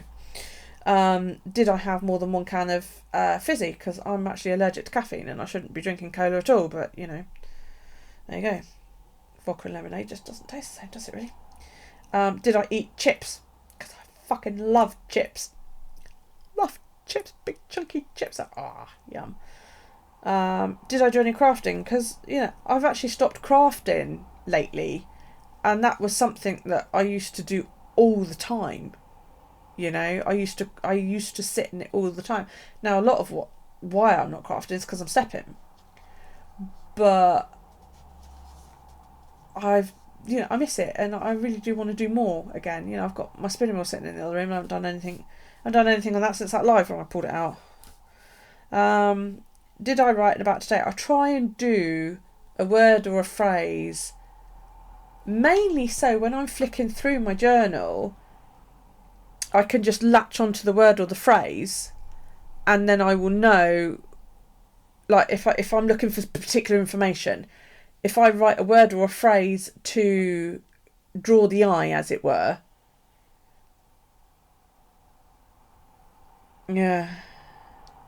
Oh, then you understand it completely. The absolute gut-wrenching terror when I thought, shit, I've got to claim universal credit. Yeah, if I write a word of the day within my journaling page, then it helps draw my eye. I think I'll probably stop tracking the garden during the winter because, you know. Did I do weights? Well, I failed on that in October, and I'm failing on that in November because due to various different fucking injuries. And did I do my night care routine? Did I brush my teeth? Did I put face cream on? Did I put oil on my hands? And all that kind of rubbish. So that is my personal tracker. Things that I feel like I should get done. My card a day tracker. I don't always pull a card, but, you know. My mood and my pain, I track those as well because quite often or not, as you can see, they tend to go hand in hand. It's funny to see how one affects the other. Sleep and steps. My chores. This has been my most popular tracker of all. It's fun, isn't it? But yeah.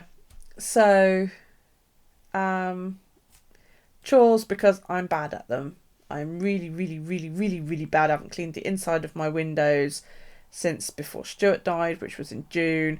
I haven't done a lot of my... I've got cobwebs all around the fucking house. I've got about 5 spiders in resident in my kitchen, which I don't mind because we get a lot of flies in the summer, and the way I figure it is be nice to the spiders because I'll get the bloody flies down. But yeah, I need to clean the windows at the very least, especially now I've got this 5-year-old who, whenever he wants to look out the window, does it like that.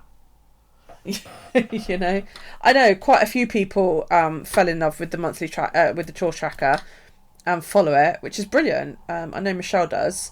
She usually tags me when she does it. She does everything paper on Instagram, and quite a few other people do it now. So yeah, hey, if you do any of my trackers, yeah, tag me because it's cool and I like to see them. And it's cool to see them. It gives me a boost. Yeah, just a couple of it. I never did get around to doing that fucking wrestling one for last week. But this kind of week, this works well for me this weekly because I don't feel like I'm wasting space if I don't write, like here Monday. Nothing happened. I didn't do anything. I had one bill payment and that was it. So I don't feel like this is a huge waste like it was when I was doing like a quadrant. When I used to split each page into sort of 4 and do a whole day like that. This, you know, like this here, this was quite a slow week. We were preparing for half term. Pardon me. So I don't feel like this is a huge waste when I don't fill up a day. Oh shit. Bloody hell, excuse me. But then, you know, I will have other weeks where they're chocker and I can't actually fit it all in. Now that day was bonkers. And then I mean, I love the way Cindy Guntup-Boulder, I love the way she fills her, is it her Erin Condren, is that what it is? Not her BuJournal, her other one, you know, where she does her weekly planning. I love how artistic she is in it, and I'm just like, wow. And she does it all in black pen. And I'm there going, oh my God, that's amazing. And I just don't know how she does it. You know? You've copied my clean tracker. Awesome! If you post pictures, tag me in them. I'm Puddytatpurr everywhere. You can't miss me. You document all your time. Do you do the block documenting, Laurie, where you like do a time tracker? I know Amanda used to do that, and I know a couple of other people have done that. Your phone's at 14%. Need to get on the charger. Thank you, Gail. Thank you, sweetie. Go charge.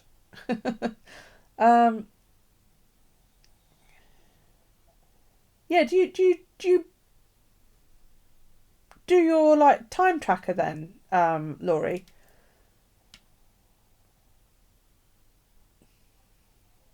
Because I always wonder when people do that. I'm like, well,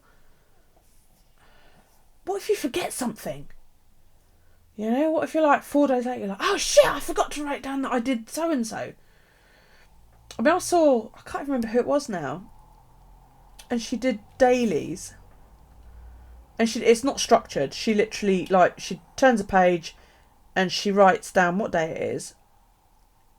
And then it kind of all goes in, you know, like, got up at 6:45, got up, you know, fed child breakfast, got ready for school, child dropped at school at 8:30, and I'm like, you're so busy writing it down. Are you actually living it? Yeah, does that make sense? If you do it by a planner, you probably start up a BuJournal again. My issue with planners is that it never seems to be enough. You know? Oh, okay. Oh, yeah, no. Oh, brilliant. Go for it. Mine asked me if I was schizophrenic once. My ex-husband. Nice. No, darling, I'm hormonal, carrying a baby. Asshole. Okay, Mary, enjoy breakfast. I don't really, Galena, to be honest. I just write down everything and then I look busy. you know, like, I'm just, oh, for God's sake. It just looks good. Oh, excuse me. It helps that my memory is really crap. So if I write down everything that I need to do, I look busy. You know, it's like tomorrow, my mum's just changed the pharmacy in which she's got to collect her meds from. So I need to go pick up her meds from the new pharmacy tomorrow. So that gets written down. I will forget that April and Mary have got a live tomorrow unless I write it down. That's why I made the weekly template to go at the front. Because then that all goes in there and I don't forget. And I can copy that way, you know. But yeah, my brain's turned to mush ages ago. You have an appointment tomorrow with a lawyer. Well, good luck. I'm very sorry it's come to this for you, but you know, I hope the end result is good. Right, I'm going to BRB because I'm going to go and get a drink because, you know, Wendy's like, yeah, bummer.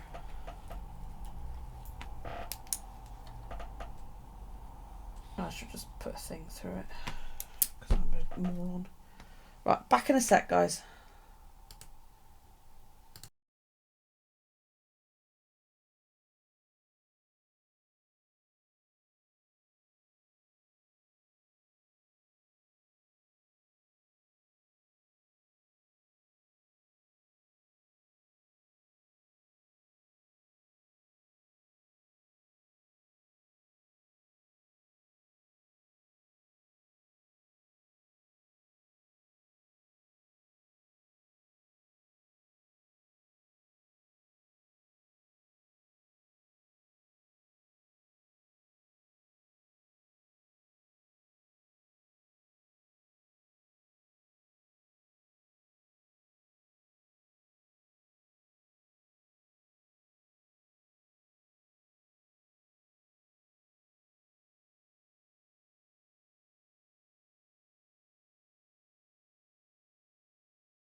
How do you think it's going to go, Laurie?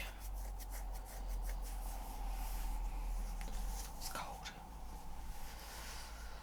I've been cold all day. Ooh, excuse me. Oh, stupid.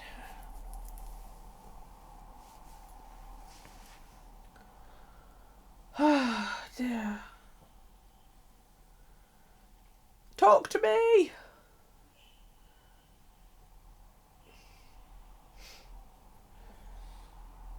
I need suggestions of videos I could do. What kind of videos could I do?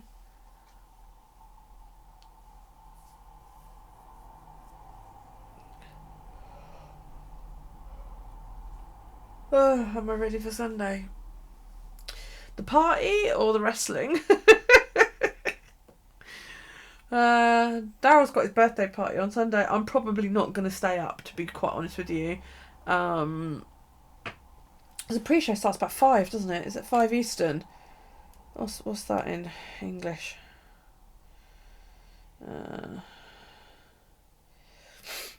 That's 10 p.m. Yeah. No live on Sunday. If I've got something to do, I could do that. I could like plan my autumn spread, couldn't I? And go from there. Yeah, I probably not, to be honest, Henry. I might just watch it the next day because I think I'm going to be absolutely knackered after the birthday celebrations, because the majority of Daryl's birthday will be celebrated on the Sunday.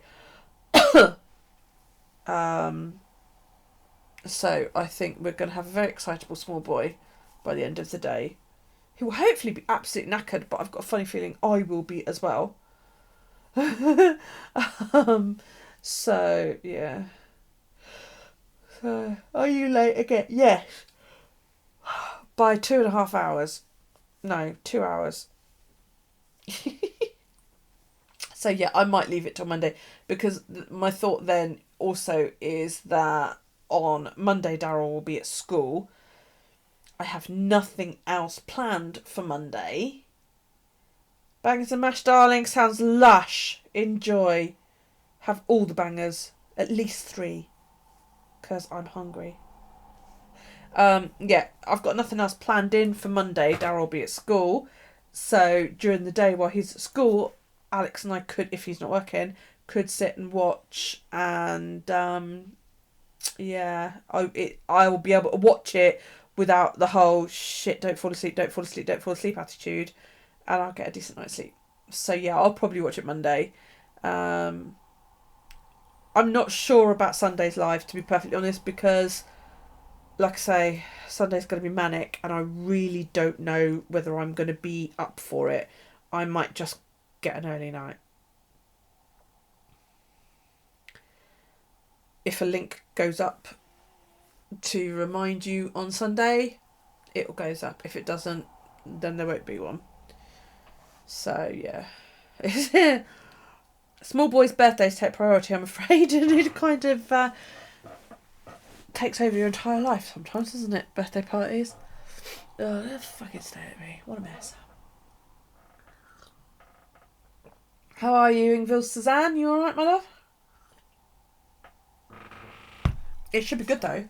I'm looking forward to watching it, Henry.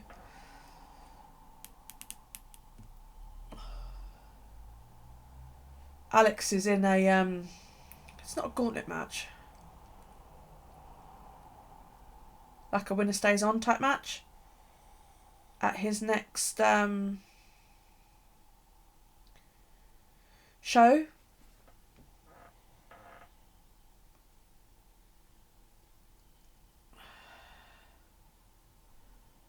Oh, yeah. That's the good thing about catch-up TV. Oh, pardon me.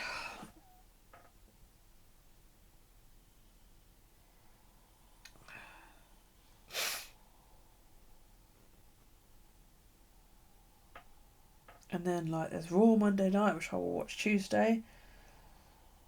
I have to watch NXT tomorrow. Oh, I'm sorry, sweet. I know you were there waiting earlier, weren't you?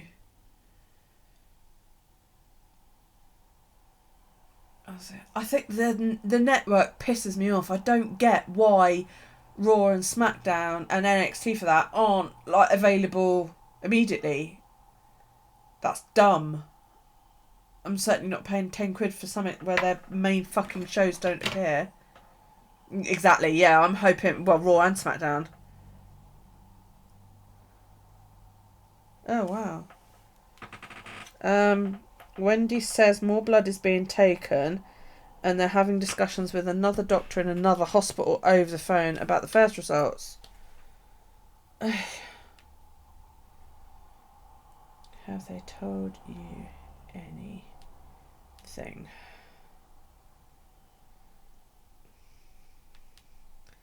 Sounds like they don't know what it is. For fuck's sake. Otherwise you're great. Good. Well, pardon me. Hopefully the insulin makes you feel even better.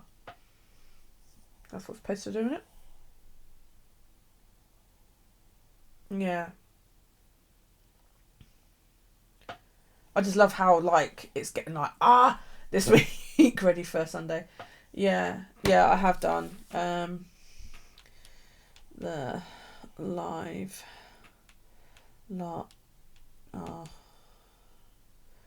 are sending best wishes and hoping he's okay. It's horrible, isn't it? He's her only child as well, you know, and when your baby's in hospital and you don't know why and what's wrong with them, I think she's getting ready to commit murder. Hey, at least she's in the right place, eh?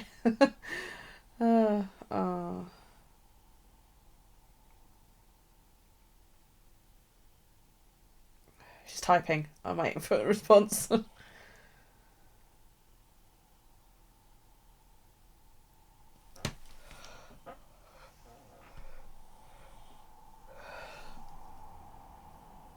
Nope, having to wait for the doctor.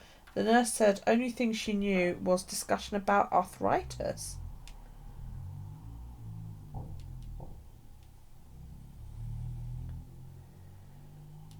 Oh, poor kid.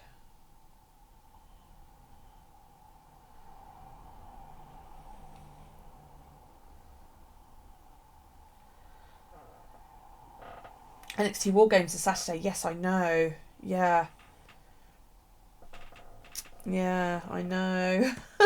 I don't know when I'm supposed to find time to watch everything, because I may end up sitting on Monday and just like watching wrestling all day long, because War Games is Saturday, which means I'm not really going to be able to get to it until Sunday, but it's Daryl's party on Sunday. So I'm like, so I can either watch it Sunday night or Monday, and then I want to watch Survivor Series Monday. So I'm hoping I'll get to it Monday, but if not, it'll be at some point during the week. So don't tell me what happens. Arthritis runs in both Wendy and her mum have it. Oh.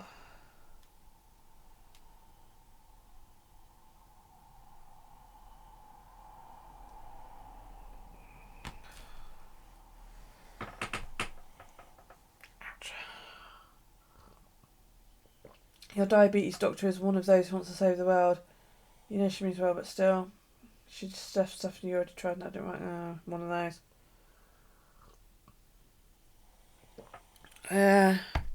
Maybe. See. I don't know. And I don't want to assume, and I don't want to frighten Wendy by sort of suggesting things, you know.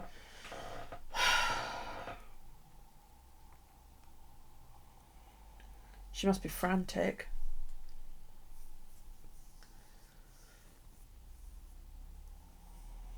Oh, I look so tired. Straight away. I hope it's not. It's still just a virus that's going nuts. Yeah.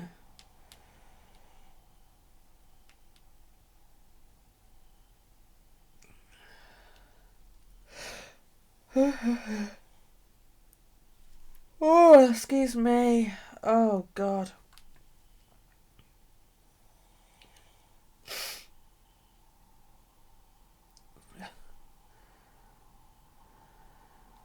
Yes, it was me.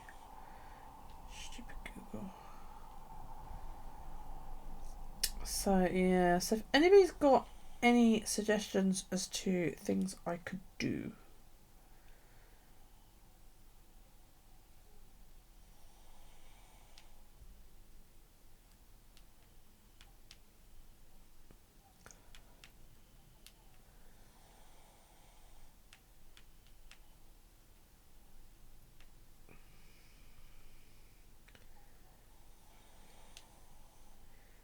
Love that. My mum posts for information on fucking Facebook rather than asking me.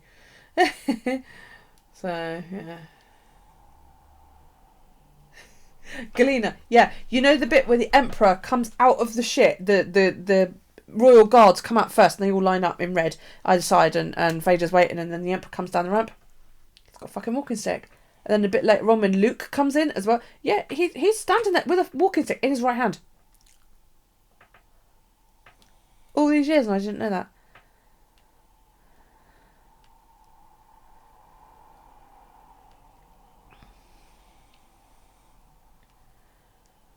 Ah, dear me.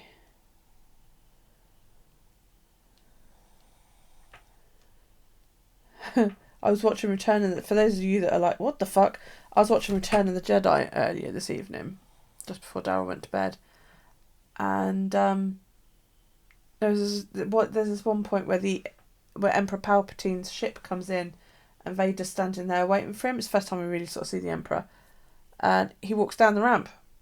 And at exactly the same time, Alex and I both went, I didn't know Emperor Palpatine had a walking stick. And it's like a really knobbly, gnarly one. It's really fucking cool. And I was like, I want one. And I went and looked one up, and it was 20 quid. And I thought, fuck, that's cheap. That's good. And then I read the description, and it's plastic, so it's a prop, you can't use it. And I was like, oh shit. So then I like really searched, and they're available on Etsy, made of wood, for 200 quid. And I was like, yeah, maybe not. So, one good news, your Fitbit was like, oh, finally, yay, wow. You'll be in for next week then.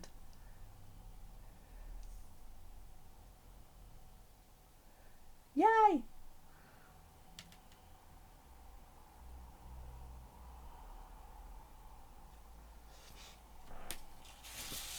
Oh, dear me.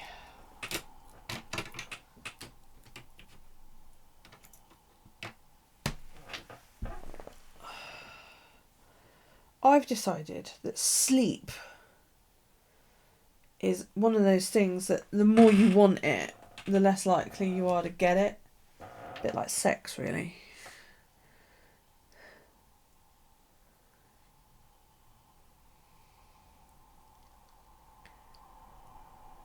Thank you, April. Yeah, don't forget to like the live. Sorry, it's been a bit shit, really, hasn't it? All I've done is moan. Maybe. All you've got to do next week, it's not a hard week, it's not a challenge next week. Literally, all you've got to do is step like crazy, because the quicker we hit goal, the more points we accumulate. So what you need to do is go back to the week ending February, beginning March, and post it, and then I can work out what our team average is. And the more you step in the first sort of couple of days, and the quicker we hit our team average goal, the more points we earn, if that makes sense. There isn't any reason why anybody should be out next week. The more people we have in, the more chance we've got to get it, really. So, you know, I'm expecting even Kerry to fucking step, and they're having like early Christmas because they've got a relative that's not going to be here by next month. So, yeah. They're having Christmas on Monday, but Kerry will step because I know what she's like. Amazes me she finds time. So yeah, I mean, I'm hoping that even the ones that don't step that often, like Kelly and that I'll get Kelly in, because she can step while she's at fucking work.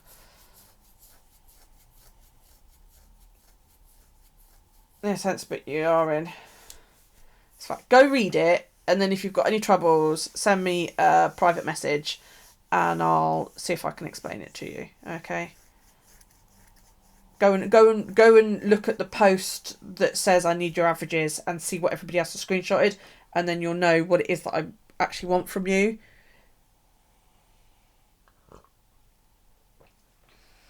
Of course you are, Henry. That's what she married you for. All that delicious food. I want food. Come over here and cook me some food.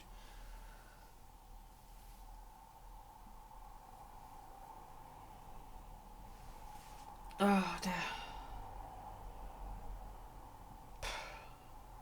Do you know, I've got a son who's a chef. He's been a chef now for 8-9 years. The only time I get food cooked by him is at fucking Christmas. That's rude, isn't it? Hey, Peyton! Mwah! Give me a kiss. Mwah! Oh, dinner tonight, breakfast in the morning. Awesome. Do I get it in bed? Breakfast in bed. I've never had breakfast in bed. Not that I could eat breakfast in bed. I don't know how people wake up and devour a fucking breakfast. I'm like, dude, I need 2 cups of tea and 3 hours before I'm even able to eat food. And she's smiled. Awesome. Does she do kisses yet? And she go, mwah! Peyton, give me kisses. Mwah! What breakfast? Henry, go cook.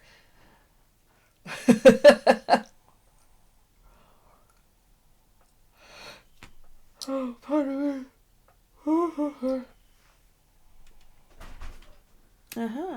The prodigal son returns. Hello, prodigal son. Hello, prodigal son. How'd it go? Not too bad. Cool.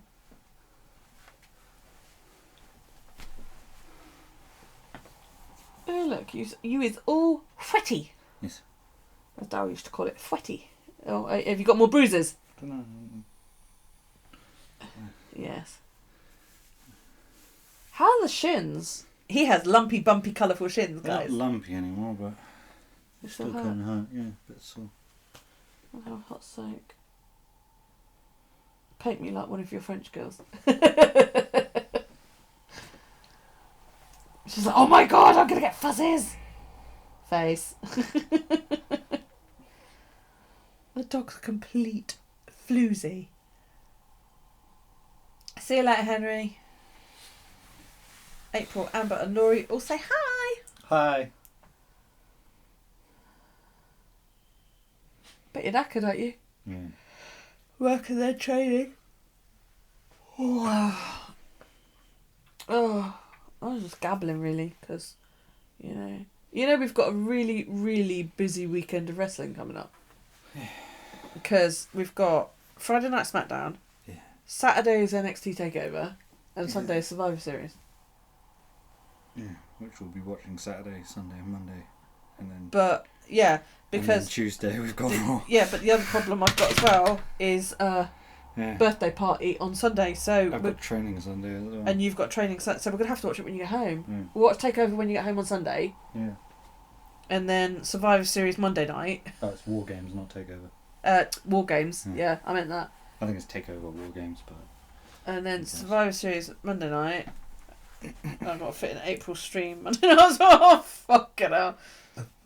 Hi Sage, you alright, darling? How was school? Or are you on some weird? You guys have breaks like complete different times from us.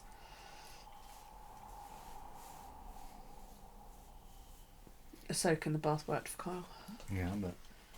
and then he got a big lecture about proper hygiene. Yeah. Well, now he knows what happens when he doesn't. Well, this is true. There you go. I know it's War Games that shout at me.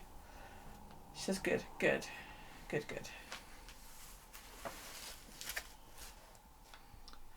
Hi, Peyton and Sage.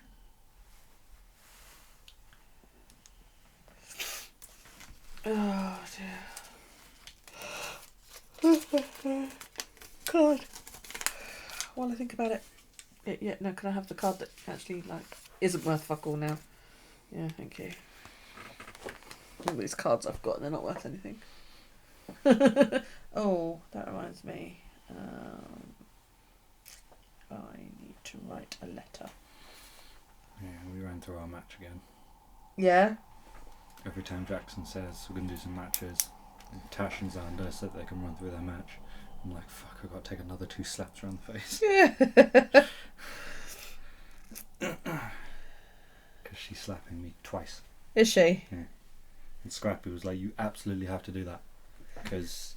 Scrappy's a shit and should fuck off. Well, it's not that. She's a woman in a match full of men. Yeah. You know, she's in a turmoil match full of men. Turmoil match, that was it. She's the last one in and she's a woman. And I'm like, I'm trying to do everything I can to sort of... So you're penultimate then? Yeah. Yeah. To not take over her character, but sort of make her get in there and be like, I am here to wrestle. Their not only as a woman. girl is going to debut at the next event. Yeah. And she's coming in last. and Alex isn't winning the match. No, I get to put her over. He's going to put her over. Camera's in view. Yeah, I know it is. I don't care. Yeah, he's going to put her over. But they've got a really, really good match coming up. Yeah, she's the only girl in the whole group. Or that haven't you had a new one join just recently? Or? We had one in a session, but I haven't seen And that's it been since. it, is it? Yeah. This young lady that's joined, she was like this little mouse. She was quiet little mousy mouse. And then she said to Alex, "Oh yeah, let's try a couple of moves." And hi, Peyton. And she said, "And I want to play heel." So they were all like, "Yeah, go for it." And this absolute babe came out. She has got so much performance confidence. It's great when she's in the ring and she's this heel character. She is in your face. She's absolutely great. She doesn't say boo to a fucking goose otherwise. She's so quiet. It's even when she's met me and she was like, "Hi, Alex's mum," when she saw me the other week, and I was like, "Hi, babe, you all right?" And she's like, "Yeah," and she does give a little bit when she's in training as well. But when she's actually in the ring and she's doing the match performance, she's really like, "Ah!" So yeah, I'm doing everything I can to put her over. Yeah, and her and Alex have planned this awesome match. I'm really looking forward to seeing it. She's yelling at your phone, you don't know why. We managed to get through the match without her having a concussion this time. Fucking Jackson let her train the next day. Twat. Yeah, she hurt herself. She got a concussion. She threw up. She concussed herself last week. It was Sunday. Yeah, Sunday. She took a clump to the head we and ran through vomited our match afterwards. And part of our match is she whips me from one corner into the other, and I hit the corner, bounce out, and hit her with a really stiff clothesline. And she went to we finished our match. It started to show really in the last couple of moves, and after the match she went to the toilet and threw up. Yeah. I was like, "Shit, I gave you a concussion." She was like, No, it wasn't you. I didn't tuck my chin. Yeah, she took a foot, didn't tuck properly. Yeah. So she landed wrong. Her head bounced off the mat. And Alex come home and said, Tash threw up, and I was like, dude, she should really go get. Did she go and get checked? No. So she didn't go and get checked, and then she went to training the next night, and the founder of the school allowed her to fucking wrestle. Yeah. Which I'm sorry, but I'm a bit annoyed about that. Yeah. She's smiling. She wanted to see Alex. Peyton wanted to see you. Oh. I assume it's small. But Peyton is a small child. Alex doesn't do small children. He doesn't like children. Yeah, I mean, Amber, you know the risks. But yeah, she was actually sick afterwards. Yeah. Like immediately after the match, she went and threw up, and Alex came home and told me, and I said, "You text her right now and tell her that I said she needs to go to the fucking doctor." And he did, and she didn't. So yeah, you text her again and tell her I'm cross. But yeah, we managed to make it through the match without her getting a concussion. So yeah, I'm really looking forward to seeing this babe come out and fucking win, mate. So yeah. Yeah, I get to pin someone and then I'm tapping out. Yeah. That's how much I'm putting her over. Yeah, he's putting her over that much. He's going to tap. She's won, and yes, she should have gone and got checked. Peyton's won, and Tash should have gone and got checked.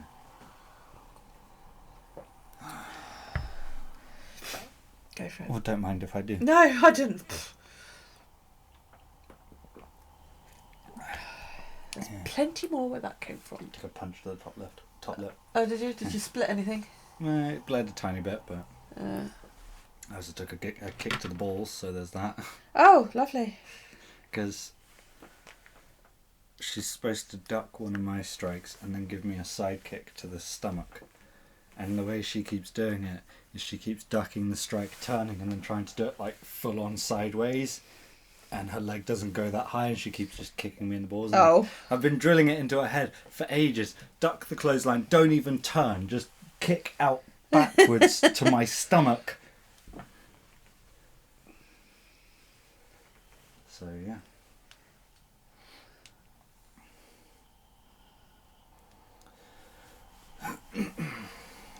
Oh dear. Yeah.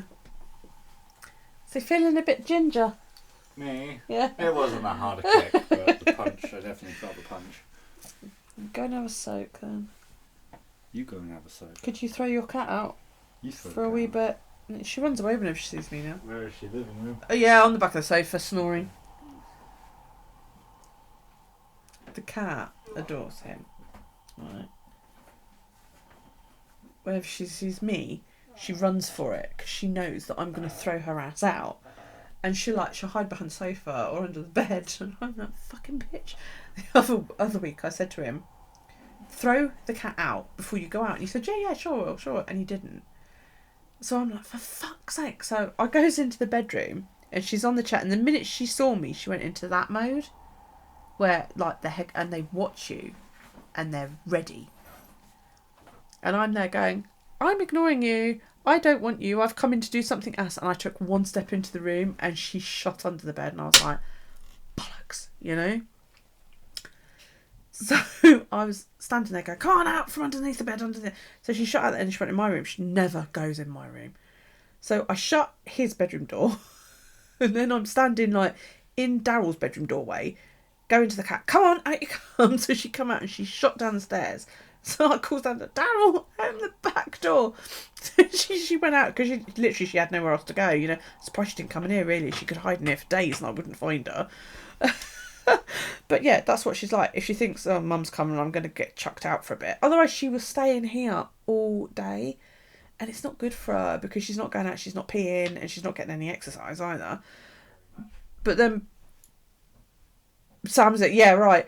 But then perversely, I don't want her to be out all night because it's quite cold, you know, and she doesn't need to be out all night, but I do want her to go out and at least go for a pee, have a run about, you know, go and beat up the cat down the road and all that kind of thing. So, oh, hey, give me hits.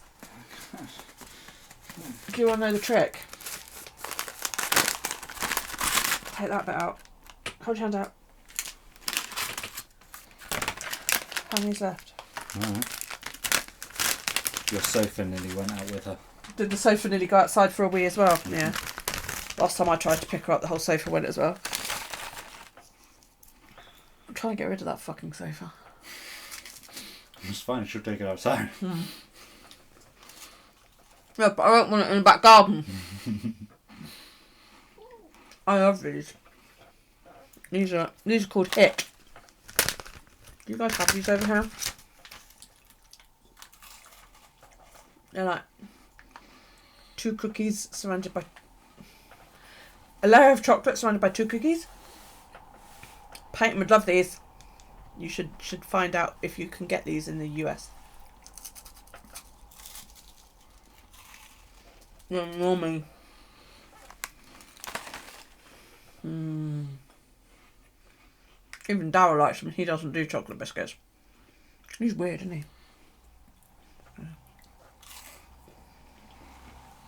Right. Everybody's gone fucking quiet. Peyton says cookie!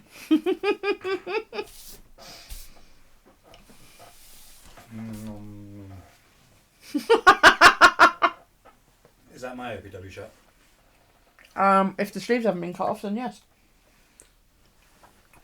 Yeah, you'll like this one, Alex. Laugh of the week. Suzanne was going to go to the doctor's on Monday and do a hearing test. She overslept because she didn't hear the alarm.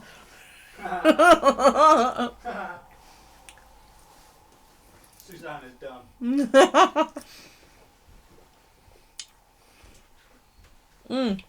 Yeah.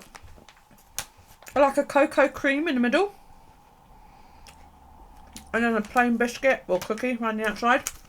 Lovely. Sandwich biscuit with chocolate flavour filling. What we call biscuits, you call cookies. They're incredibly bad for you. Wow. 3 biscuits or 3 cookies have 9.3 grams of fat and 23 grams of carbs. That is a lot. Yeah. Oh well. Okay. I'm getting dinner ready for the granddaughters. Cool. Excuse me. My mother's taking me shopping to fill my freezer up tomorrow. Which reminds me, I need to finish cleaning my freezer and turn it back on so that by the time my shopping comes, I'll actually have somewhere to put it all.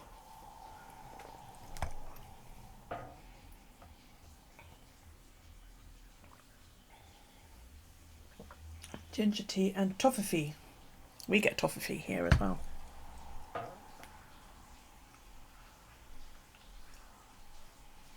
I don't drink ginger tea.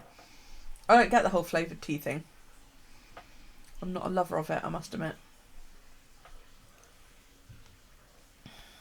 Right. I think I'm going to go, because it's now 10 to 10 and I've got a headache and I quite frankly would like to go to bed. So are we up for that Sunday then? Shall I save this spread that I want to do for Sunday? And you're waving on the TV and paints. Oh, bless her heart. She's so cute. I'll do my autumnal washi page. Sounds like a plan. I might take that signature out as well just to make it a little bit easier. Yes, yes. Oh, okay. God, you're all really eager, like I'm going to do something amazing. And I'm just here going, I'm going to cover the page in washi tape.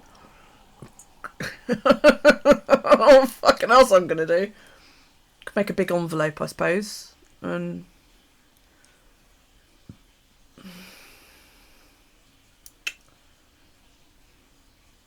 Sunday, I don't know that I'm going to be on Sunday, to be honest, Tina. Like I say, I've got Littland's birthday party on Sunday and I've got a feeling I'm going to be fucking knackered. But I could do it next week. Next Wednesday. Give me, you know, I'll do the week and then maybe... Oh, actually, I could do the week in a... Oh, hang on, text from Wendy. Could do the week on a video and then start the December on a...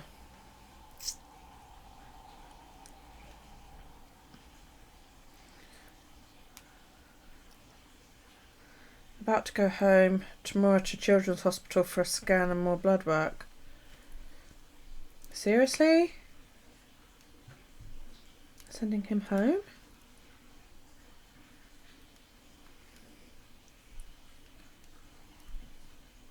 The kid's blowing up like a fucking balloon. Next week is last week of the month. Yeah, that's why I'm thinking what I might do is, because I've set up next week, so I could, right, hang on.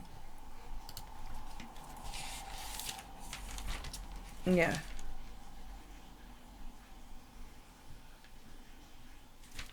That's okay, that's just something I need to put in for December. Because I've then got the week, haven't I, to sort of, if I, on next Wednesday's live, start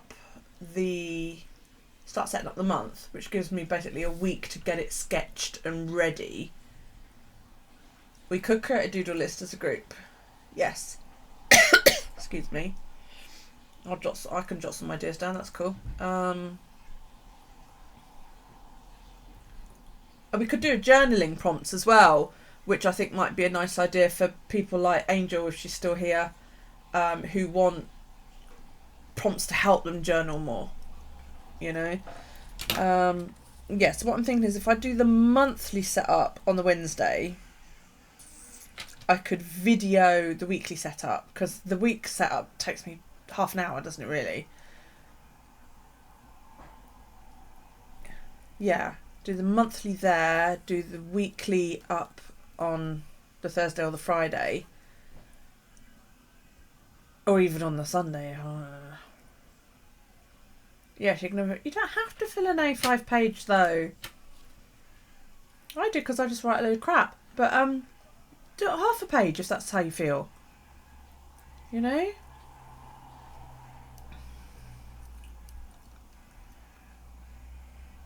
You don't do it anymore, you're done with them. If I know you... Okay, fair enough. So what would you like to put? Do you journal? Do you want ideas for what to do in a journal? It doesn't have to be a doodling prompt. We could maybe combine it, like, yeah. Start with a line or 2 lines a day. I know somebody that does 2 lines a day. Does it over a double spread, which is nice. Okay, so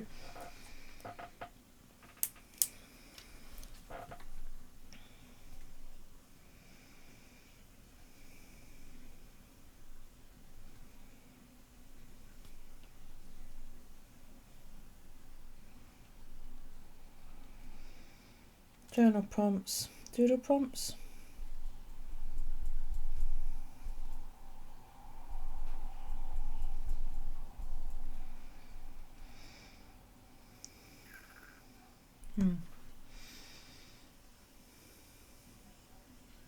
You card make and you want to work on colouring. Okay.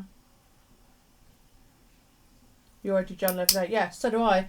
But I've had a few people say that they don't like Galena, for example, wants inspiration, I suppose, really. Ideas of the sort of things she could be journaling. You know, I mean, next month's quite easy because if you celebrate Christmas, the majority of people are getting ready for that, aren't they? Do you know what I mean? I've always journaled, so it's not unusual for me to journal. You know, it's like silly things like you could just journal your daily routine, you know, or even just half of your day, like in the my routine in the morning. This is what I do every morning. Do you like the way that you do it? Or yeah, so do I. Some days it's more than others, you know, and then I write in my thoughts. Am I happy? Why am I happy? Am I sad? Why am I not sad? You know. So, I mean, my ideas are that my journals are something that hopefully my children can look back on. They might not like what they read, but I don't hold back in my journals. You know, if one of my kids has been a dick, I write that they're being a dick and why they're being a dick. And hopefully in the years to come when they look back, they can go, yeah, I remember that, I was a dick.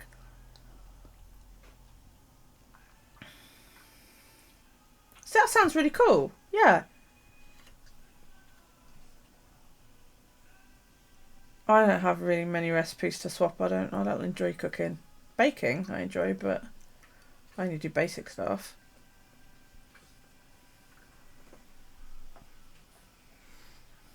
You guys should see the fruit that I've had soaking in alcohol since January. No shit, Sherlock. You know when you go into a pub and they have the big jars of pickled eggs and pickled onions and all, and they're massive jars. They're like this tall. I've got one of those, this catering size jar that used to have eggs in it, and I emptied it out, stuck it in the dishwasher and washed it, and I filled it up with dried fruit, so sultanas, raisins, what's the other one? Currants. Sultanas, raisins, currants, some mixed peel, and then I've topped the entire jar up with a bottle and a half of spiced rum, and it's been in my fridge since January. And all I do every now and then is I rotate the jar so that all of the fruit and the currants and sultanas that were that big are now about that big, and they will go in fruit cakes at Christmas. That's, you know.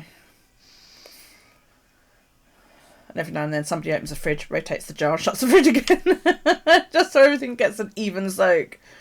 But you can tell that they're soaking it up because the alcohol filled the jar right up, and now there's like a big gap where the alcohol doesn't quite fill up anymore because the fruit soaked it all up and gone from like a size 6 to a size 22. So yeah, you plan to take pick of the colouring, put that in jar. Yeah, well that's cool.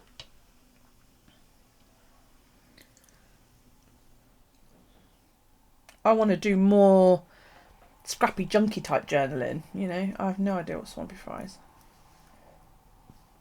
I'm not sure that I want it.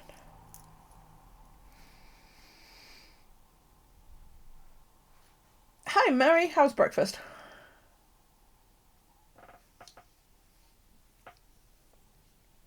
And where's my Romeo? Is he still getting in April's way?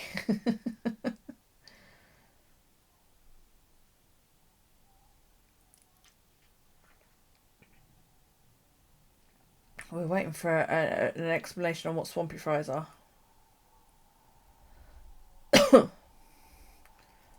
With roast or ground beef, gravy and shredded cheese on top. God, that sounds fucking lush.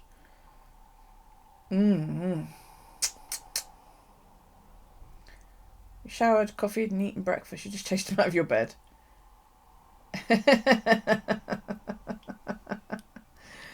Bless him. Are you feeling better, Mary? I know you've had a bit of a bad week, haven't you? Right, so we like that idea then, yeah? So we will set up December.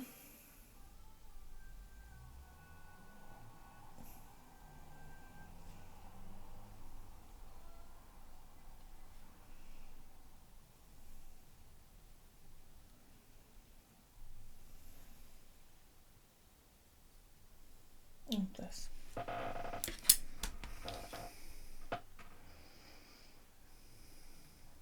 They're sending Stephen home tonight. I can't believe that.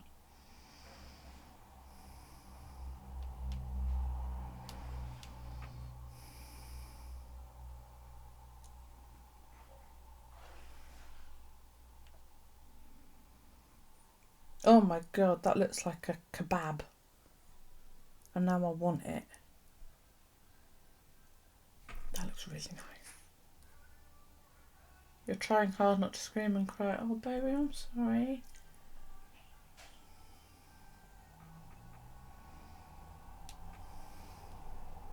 Was it pain?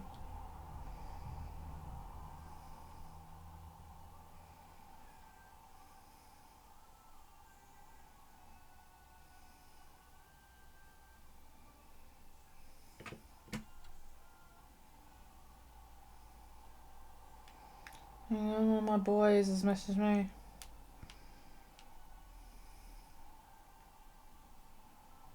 Oh, I can spell.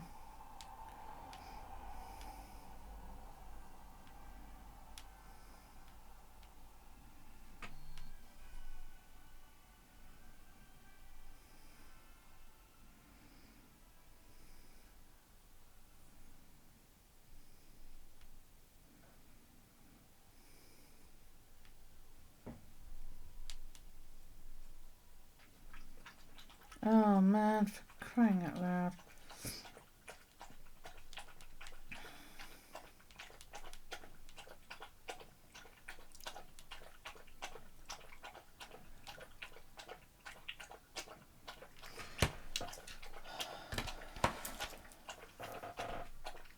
Those days are never good. They're never good.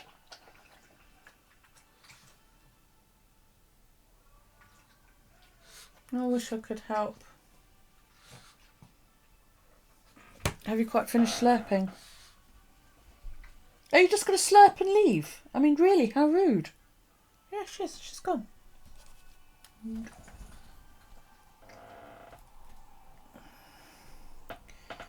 Okay. Oh, man. I've got the biggest tension headache. She doesn't drink all day. She saves it for when I'm coming on. She gets up in the morning, downs like half a bowl of water, goes out and immediately pees like her life depends on it. And then she doesn't drink all day until about now. And I'm just like, seriously? Monster dog.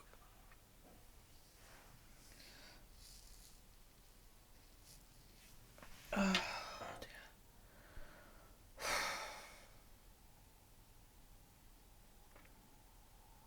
What are you girls doing tomorrow night? Or tomorrow afternoon, as it is in your case?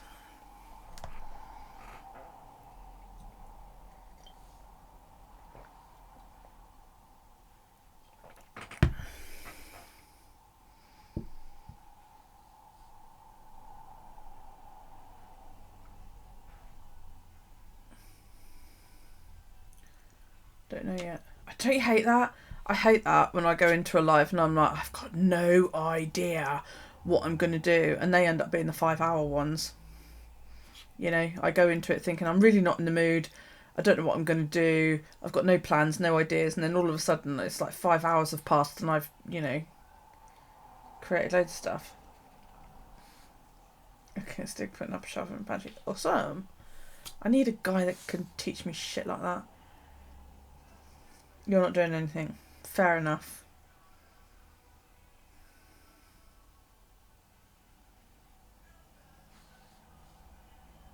Yeah, I keep asking people, you know, do you know how to do things like put up shelves and shit like that, you know, because there's something I want to learn. I want to learn how to use the drill.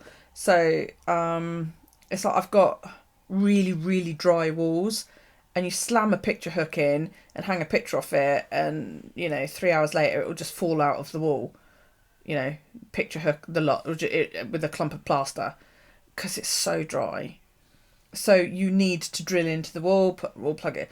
But I never know how to, you know, what size do I use, what length screw do I use, and all that kind of shit. I need somebody to come around here and go, this is what you do, this is how you do it, this is, you know, yeah. But I've never done anything like that, because we've always had friends that do that kind of thing for you. So you go, oh, can you come around and do a shelf? And they go, yeah, sure. Mary's directing, she just doesn't know what. Fair enough.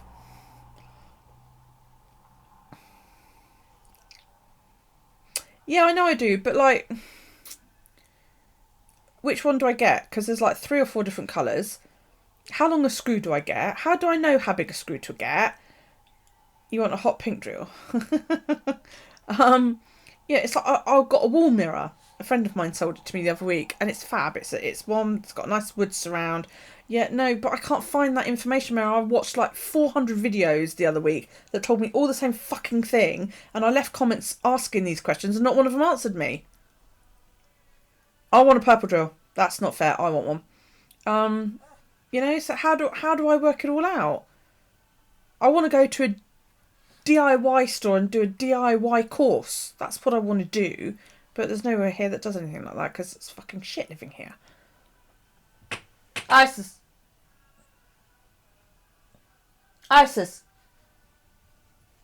In your bed. In your bed.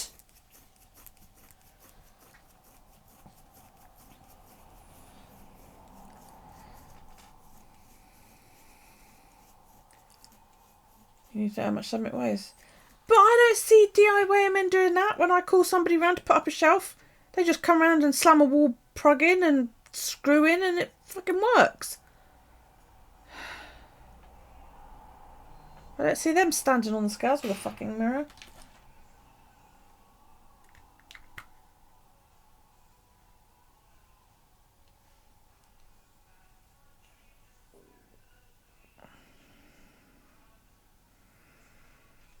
Oh, bless. That's my unofficial adopted son sending me messages.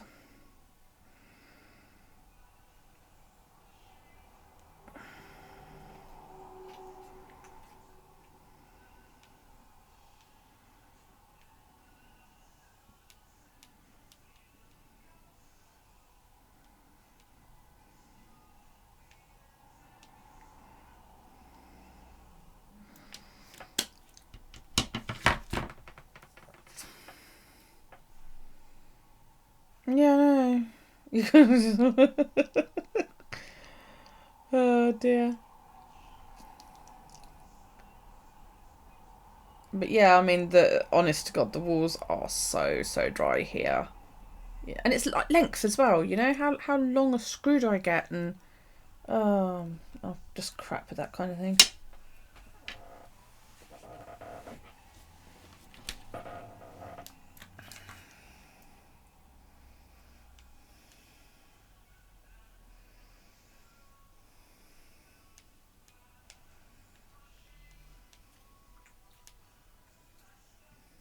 Oops. No. Oh, for fuck's sake. Let's try that again. No, just find he's coming around too. You know how much a value weighs at birth and how much a gardener will estimate it? Yeah, no. I don't want to borrow a stick. I can't afford to feed him. Or, you know, I haven't even got a shed he can sleep in.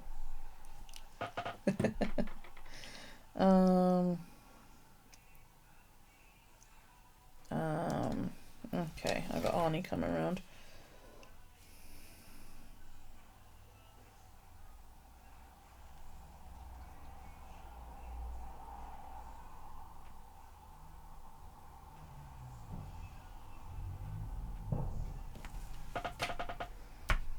I don't know a single bloke that's weighed anything, whether it's a yeah, but I've got a lot of that embossed type wallpaper, and it didn't hold on the wallpaper in here, and all I hung up on the wallpaper in here was a fucking corkboard.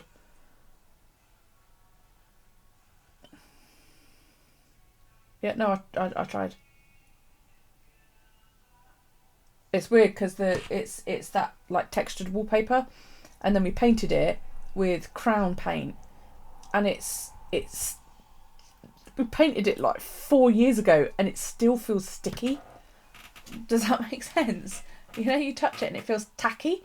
And I literally bought was A3 size corkboard. Those things are light as a bloody feather.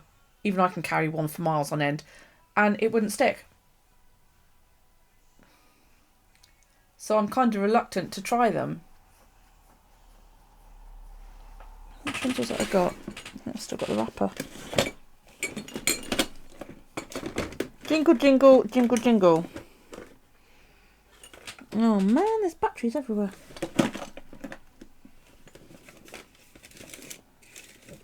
No, I don't. I just do it for sewing and tags. I've been thinking, so what size do you need?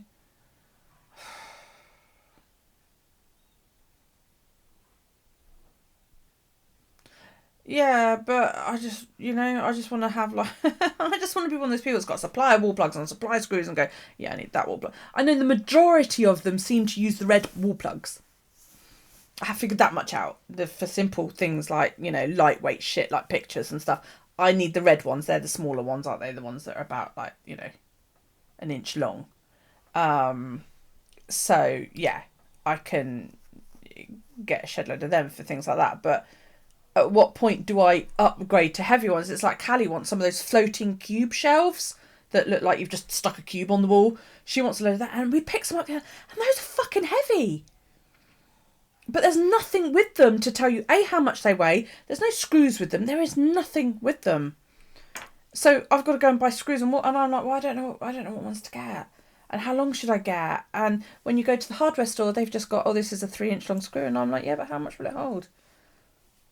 Is that overkill? Oh, yeah.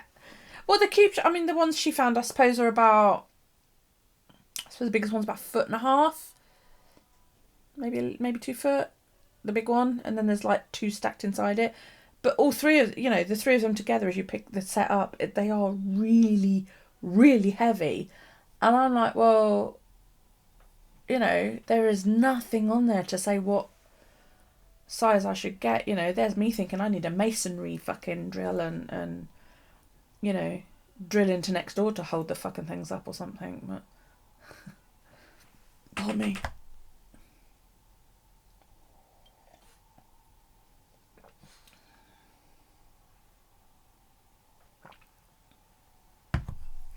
Yeah, I guess, I don't know, I learn better by showing, not by reading it, because I can go and read that information 3,000 times and walk into the store and they'll go, what do you need? And I'll go, I don't fucking know, mate, because I forget.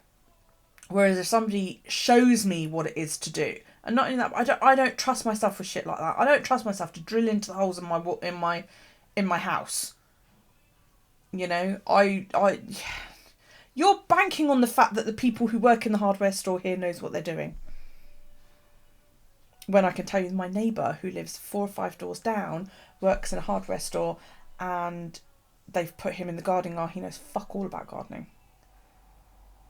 No, it's not that. It's not it's the whole process of me doing it. I've never drilled a hole in my wall. Do you know what I mean? And I don't want to drill a hole in my wall that my mum paid a shitload to decorate my hallway and fuck it up. Because I can see me doing it. I can see me drilling a hole in the wall and then doing the drill in reverse and a big chunk of plaster like this coming up with it. I want somebody with me who can go, don't do it that way. Don't do it that way. Stop. This is what you should be doing, not that. And to give me the hints and the tips and the tricks that I won't learn on my own, that I will only learn by somebody actually being here and teaching. Do you know what I mean? My walls are that fucking bad. You sneeze hard and some of it falls out. They didn't used to be like that. They weren't like that when I moved out of here fucking 20 odd years ago, but they're like that now. It really, really winds me up. I do learn better by being shown, really. And it's that whole, you know, I just if I fuck it up, I've got to pay for it. Whereas if somebody comes in and they know what they're doing and they fuck it up, well, you're insured, mate. I'm not. So and I've said to loads of people, you know, you're professional. Will you come show me a bit of DIY, just a wee bit of DIY? And they're like, yeah, I will. I'm a handyman who went out fucking ages ago with having to have some toes chopped off. Seems to have disappeared on me. He sends me a message every now and then, goes, oh, just check it in, and oh, I'm going to need more surgery, and I'm just like, I give up. And then I asked my neighbour, and then I asked my neighbour, and he was like, yeah, I can show you one weekend, and I haven't seen him. And then I asked one of the boys that goes to wrestling, whom I've known for 15 odd years.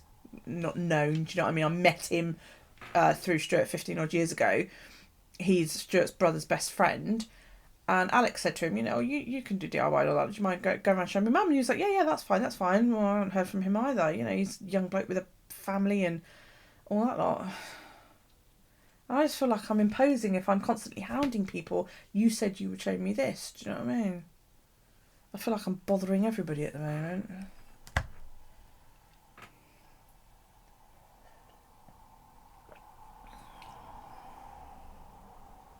Finding it, we're very limited on resources and shit here, you know, and if you can't find somebody to do a job, then you're fucked, really, because nobody wants to pay the ferry fare.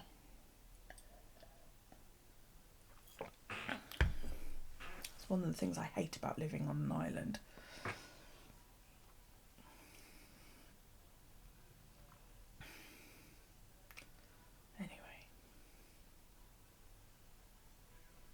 Now that I've ranted about that. I'm going to go and knock on the bathroom door now just to piss Alex off and go, I need a wee, hurry up, get out of the bath. Because I'm like that. I do it every time. But then it's like he never says to me, oh, I'm going to go and get in the bath. And the toilet is in the bathroom. Because we literally have one, you know, in the big house down the road. The bathroom, you've got the bathroom with the shower and a sink, and then the toilet is in a little room next door, which was so much better because you could go pee in peace. Whereas here, you know, you can't have a bath in peace because it very becomes like, I need a wee. How much longer are you going to be? So, and yeah, I do it to him all the time. Used to do all the, I mean, part of me just says, you know, get on and do it and have a go, but then also it's things like, I've got pictures upstairs that I want to hang, but they're old pictures, and I'm absolutely gutted because I've got this huge picture that my dad bought when I was a baby, and it's Hans Christian Andersen imagining his stories, and I've only ever seen them in little ones. The one I've got is massive, and when I moved, it's one of the first things I hung, and 4 hours later it fell out of the fucking wall. I hung it on a hook that was already in the house when I moved in, and it fell out and damaged the frame. It was the original frame, and I was so fucking gutted. I'm now petrified to hang anything else out. Do you know what I mean? In case I do it wrong and I hang something valuable on it and it doesn't hold and I break it. It's like I've got a photo of my mum when she first got married at like 20 something, and she looks amazing, really, really amazing. And I want to hang it, but I'm too scared to hang it because it's all in the original frame. I mean, it, to be honest, you know, it could do with being taken out and being cleaned, but, you know. You're going on the assumption I have friends, Laurie. Hang on.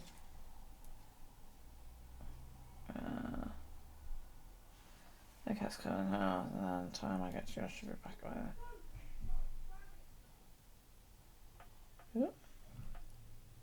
My neighbour's having a shout.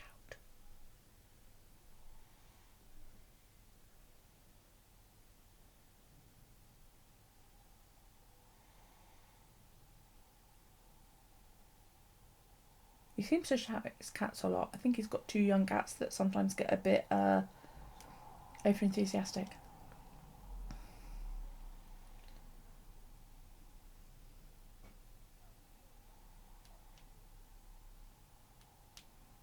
Oh yes, I can hear him cursing. Sent pics via Instagram to me. Oh, is it my baby?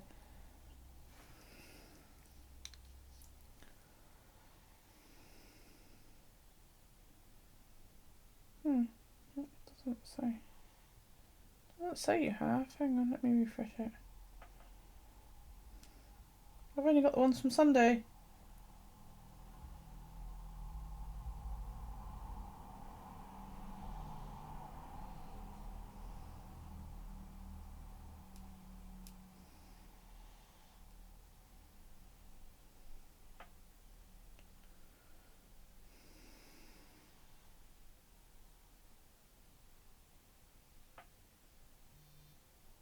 Oh, there we go. His face. He's always like, Mama, why are you taking pictures?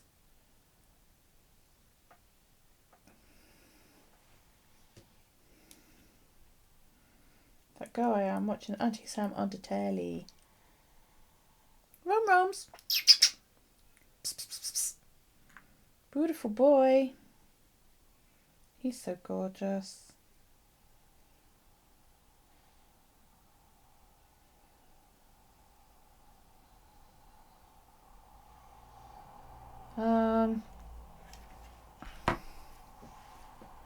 Yeah, a couple of people. One is a handyman that I fucking employ that I haven't seen in months.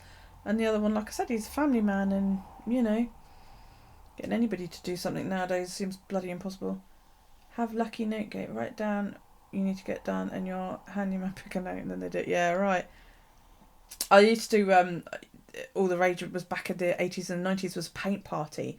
So when you wanted to decorate your house, you would cover all the furniture with fucking sheets and that, and just hand people a pot of paint and a brush when they walked in the door. And said, right, there you go, get paint and I'll make you a drink.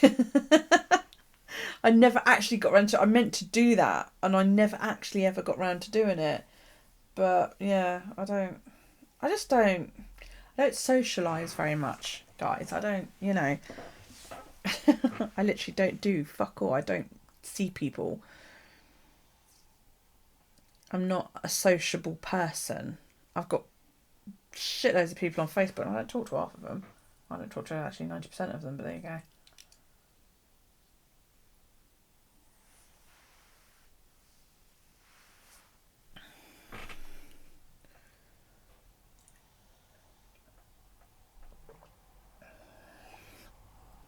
Right. Alex is out of the bath. I am going to go.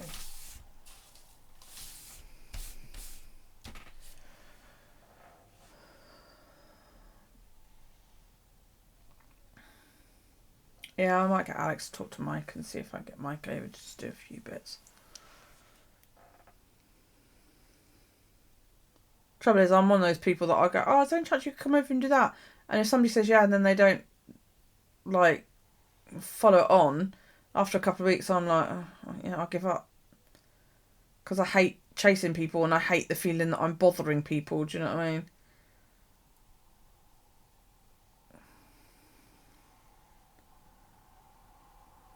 And at the moment I can't afford a fucking handyman anyway, so that's what I say. Right. Never mind, eh? I'm sure something will come up. I might send one of the kids to college and go and learn skills, carpentry skills or something like that. I can't be bothered at the moment, Mary. I haven't got the mental or emotional capacity for anything at the moment anymore. You know, I'm just worried about getting through a birthday and a Christmas at the minute. The rest of it can go fucking hang. But there we go. I'll get there eventually. Might even get this place decorated one of these days. When I moved in, I decorated this room. And I really liked it because I thought the wallpaper was quite like 70s old. Do you know what I mean? It was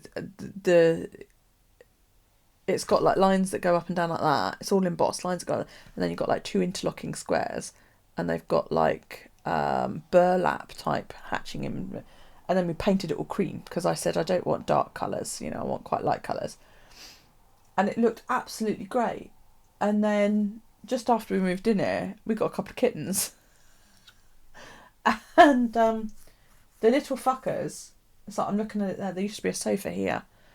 They got onto the back and scratched literally stretched up as far as they could and scratched the wallpaper. And they've done that in every room that they could get into. They've gone in, they've climbed things, and they've scratched all the way around. So it's not only a case of, I'm just going to have to decorate that one wall. I'm going to have to decorate the entire fucking room. Because the cats ruined it. Every room that looked nice, that I was really proud of, the cats ruined it. Thankfully, Elsa doesn't scratch. You know, it wasn't her that did it. Elsa doesn't scratch, so I'm quite lucky on that sense. But it's like I would actually maybe next year like to get another cat, but I'm always worried about if I decorate, I'm going to end up with one that scratches me fucking walls to shreds.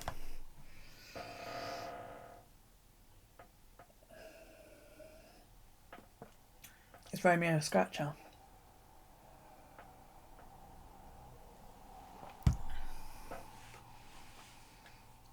Darryl will be a handyman. Yeah, right. Get him watching Bob the Builder. Oh, really? Is he a scratch? Oh, naughty Romes. Romes, don't scratch the walls, babe.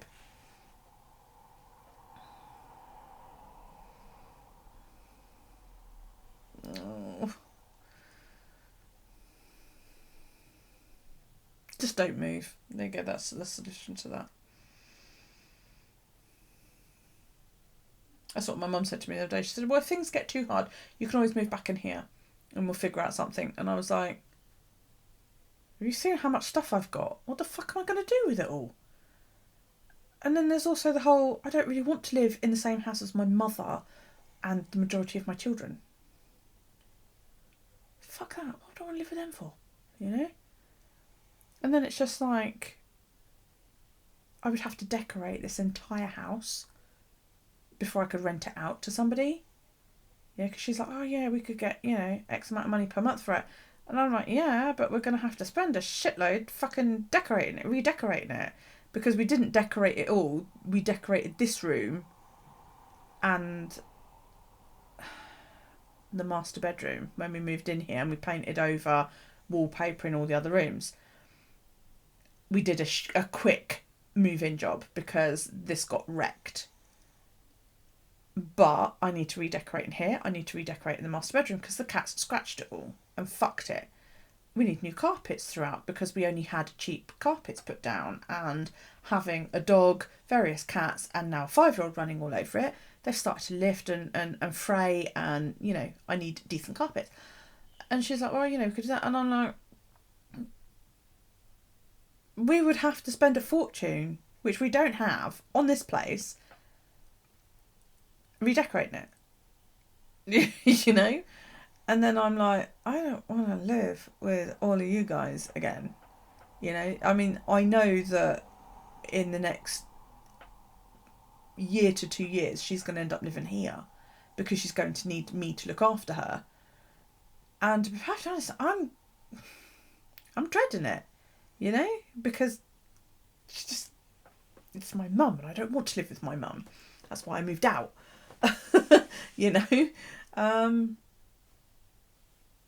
And she's quite proud, and having to rely on other people eats at her. And I get that. I understand that because I'm the same. So I'm still adjusting to the fact that that's going to happen. Yeah, exactly. And what if we get a family that come in and fucking trash the place and then move out a year later?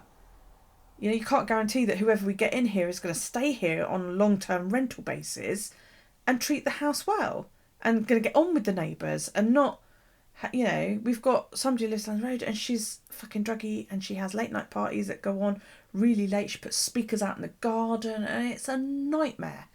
Absolute nightmare. And then we had this old couple that moved in 2 doors down and we thought, oh yeah, you know, that'd be cool because they'll be nice and quiet. No, those fuckers like to entertain and they entertain out in the garden. They've got an 8-seater, one of those wicker look table and chair sets that live out in the garden. And they sit out there all hours of the day and night, chatting during the summer and yeah, being a landlord is so hard, you know.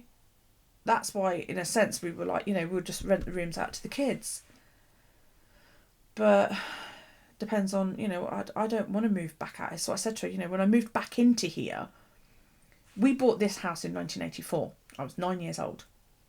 And I lived in here up until Alex was 18 months old in 1999.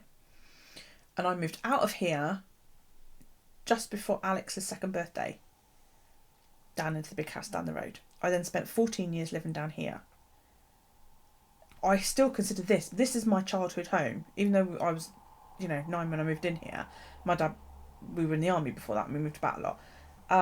But this was our first proper home as a family that we owned, that belonged to us, wasn't army, or we didn't rent it, or, you know, all of that. Yeah, we've had this house a long, long time. This is going to be my home when my mum dies. This has already been left to me in her will. It's already been decided.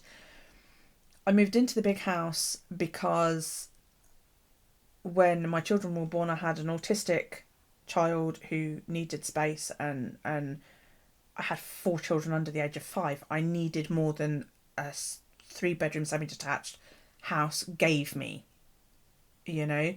So we bought the big house down the road, and I moved in there just before Alex turned 2.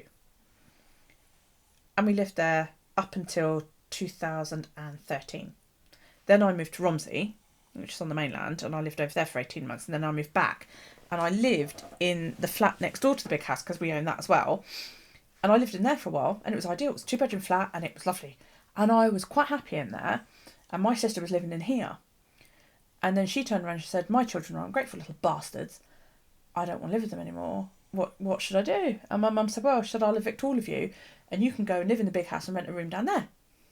And at the time, my second son was renting the flat out. No, I was renting the flat out. So it was like, okay, that's fine. So my mum kicked everybody out of here. They'd trashed this place. They'd absolutely ruined it. When I moved out of here, there was a brand new kitchen in here. That's had to be replaced. The bathrooms had to be replaced. The entire house has needed recarpeting. When we moved in, we had to basically hire somebody to do a run to the rubbish dump with like a TV that had been hanging on the wall, that had been punched.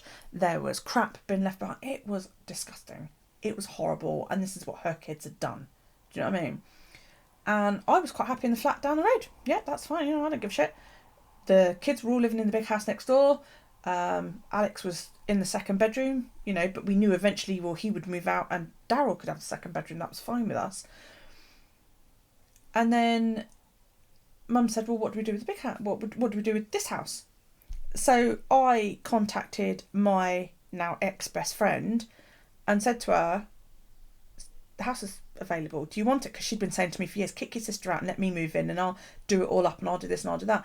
But her husband's grandfather had recently passed away and left his house to them. So they were moving away. And she said, no, because we're moving into Pops's house. I was like, fuck. Do you know what I mean? Because she would have been a good tenant and she would have done the house up. They would have done the garden up. She would have spent a lot of money doing it and she would have looked after it. And I was like, shit. So then I said to my now ex-husband, does your daughter want it? Because she'd made noises about possibly wanting to move over here. So we offered it to her as well. And she said no. So in the end, I turned around and I said, well, I suppose I could move back in there. So when Daryl was, 6-7 months old, I moved back in here. And I've been here ever since. And I love being back here. You know, this is a very familiar... Whenever I've dreamed about being at home, I've always dreamed about being in this house. Always. Even though I hadn't lived in this house for 20 odd years. By the time I moved back in here, I always dreamt of this house when I dreamt about a home or family situation. So moving back in here was fab as far as I was concerned, you know. And the idea of having to move out again is... I don't want to. So I said to Mum, I don't want to move out of here. I really, really don't. It's my home. I want to stay here. Even when Daryl's grown up and gone, I don't really want to move, even though it would be far too fucking big. It would be a 3-bedroom house. Even then, I don't really want to move out of here because I like it. I like the location. I've got a nice little garden. You know. It's one of them things, isn't it? Have you all fallen asleep? Sorry if I bored you all. It says that there's like 12 of you watching. Where are you all?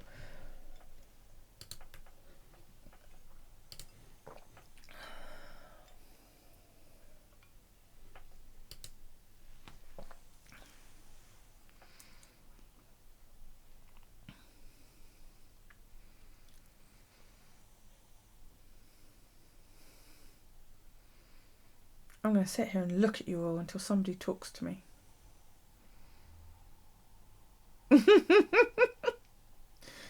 Oh God, I feel like I'm boring everybody because you're not talking back.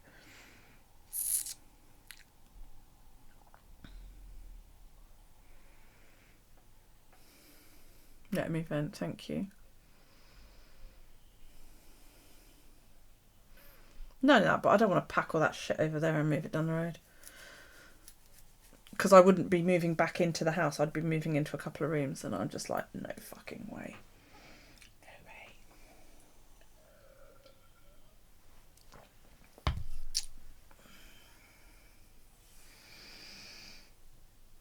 Oh, I know, darling, thank you so much. I really do appreciate it. It's just... I don't really like change anymore, I suppose. I don't know, it's horrible. It's only really been the last 10 years or so, I suppose, that I've suffered with anxiety, and it's never really been to the point where I've thought I need to go and see a doctor. And then I got to the point after Stuart died that I thought, do you know what? Maybe I should go and see a doctor because I'm struggling with it. And I made an appointment for the 1st of November and I didn't go. I actually cancelled it that morning.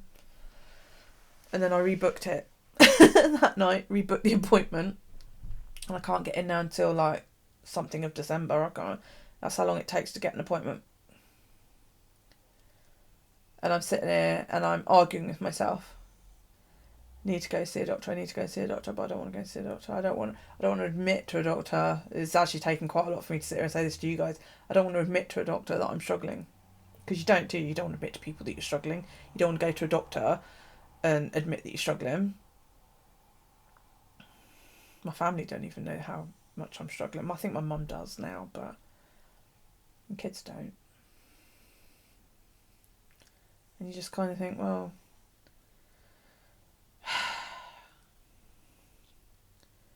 so much shit. It's been such a shitty fucking year.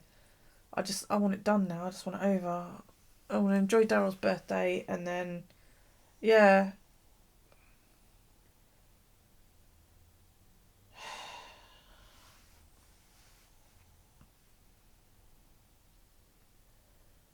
Yeah.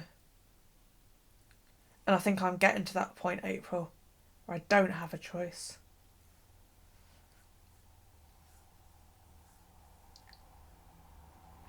It's been a bad year, and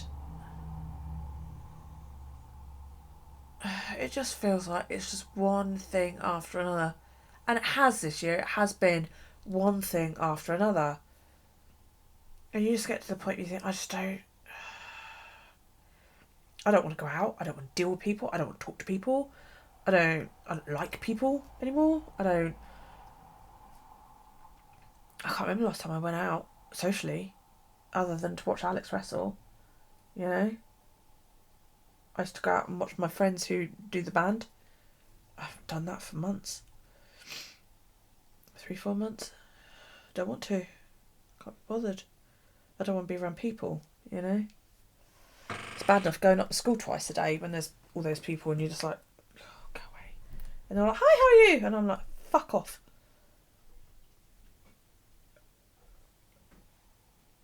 Yeah.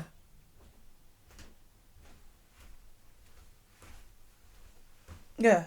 I don't feel sociable. I don't want to be sociable either. You right, monster? Go away, I'm being unsociable. Peter. Oh, Peter.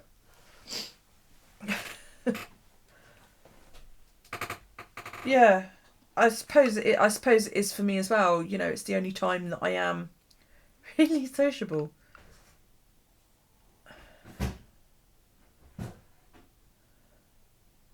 Yeah. That's why I had that little rant in my stories, which I really appreciate you answering, Mary. The people arguing with me when I say to them, but I don't like my hair. Oh, but it looks so good.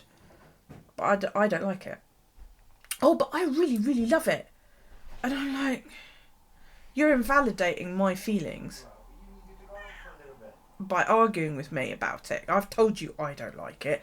You know, then sitting there going, oh yeah, but I do, is invalidating my feelings. If you didn't like it, would you say, fuck, I don't like what you've done with your hair? Well, of course you wouldn't, because that's rude. And it just, does that make sense? Or am I being really unreasonable? Yeah. You know? I must have had this... Can you hear the cat? It's starving. What are you doing not feeding the cat? Bloody dramatic is what it is. Hear her. Oh. There she is, can you see her? Fucking hell. Meow, meow, I'm dying. No, she's trying to convince him that she's starving to death. She's not starving to death. She weighs 3.5 kilos. She fell in the freezer. She nearly fell in the defrosting freezer. Fucking dickhead. So I've got to the point now where I just go, or I just say, no, we're not talking about that. Satisfied? You must be, because you're quiet. I know, it is weird. And they're such a big part of me. And this is what I'm sort of been having trouble making people here understand. No, she wants food, Amber. That's all it is, she's hungry. You know, it would be like if you said to me, oh, you've got to take... It sounds she makes you think she's in pain. Yeah, you think she was fucking dying, wouldn't you? She's not. She's been outside for, what, an hour? If that? Yeah. And now she's dying of hunger and thirst and the 3 million other things that she thinks.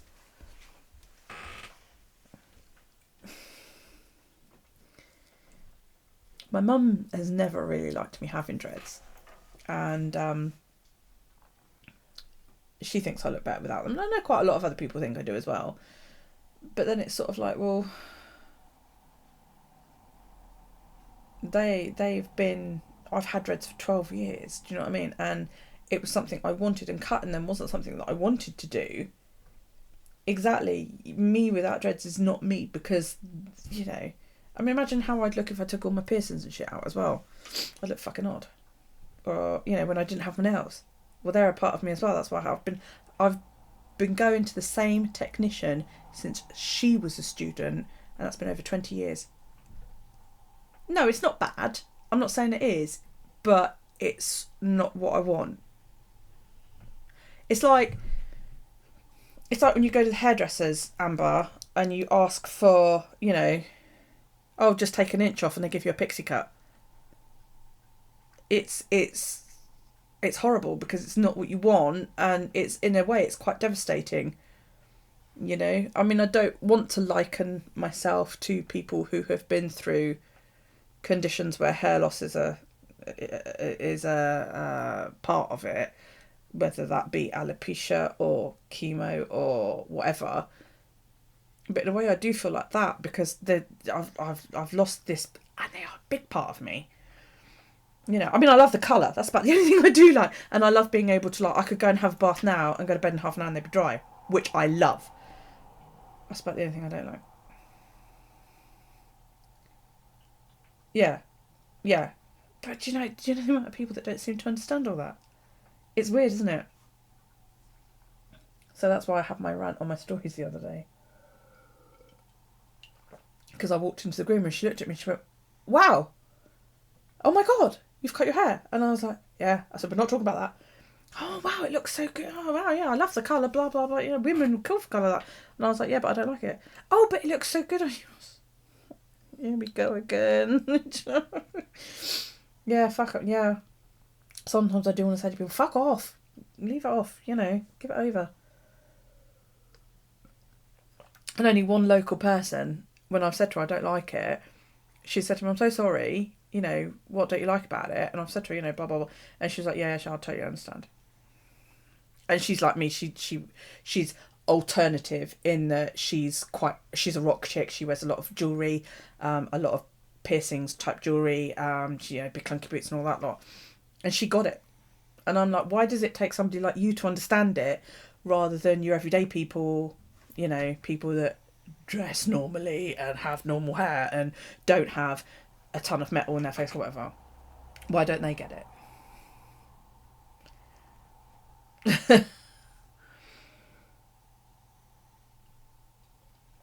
It's fucking freezing in my house. Why is it so cold?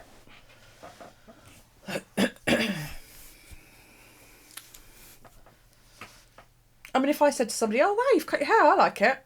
And they went, oh, I don't. I would say, I'm sorry you don't. Or I'd just say, oh, okay then. That's a shame. And leave it at that. Not argue with them for 20 minutes about it. Yeah. It's like, Alex's teacher's pregnant. And she'll be going on maternity leave like Christmas, when they break up for Christmas. She won't come back after Christmas. And I said to her the other day, I was like, how you doing? She said, yeah, I'm doing really well. I said, you're getting quite big now. And she said, yeah. And I sort of nudged her and jokingly said, you sure there's only the one in there? And she was like, she rolled her eyes at me. I said, oh, I'm sorry, I apologise. I said, I know how annoying that is when people ask you that. And she was like, oh no, she said, don't worry about it. She said, I laugh it off. And I was like, yeah, but it is rude. It's like, I never, ever, ever walk up to a pregnant person and touch them. I mean, what's that all about? People that walk up and touch a pregnant woman's bump. Nobody ever did it to me because, obviously look quite scary. And nobody ever told me off for breastfeeding in public either. I'm one of the very few people that are always like, come on, fucking have a go at me for breastfeeding in public and I will give you what for. I will read you the law up, down, backwards and forwards and tell you whether you've got the right to tell me that I can't. I will make you call the police and fucking and all that. And not one person ever even looked sideways at me breastfeeding in public. Nuts.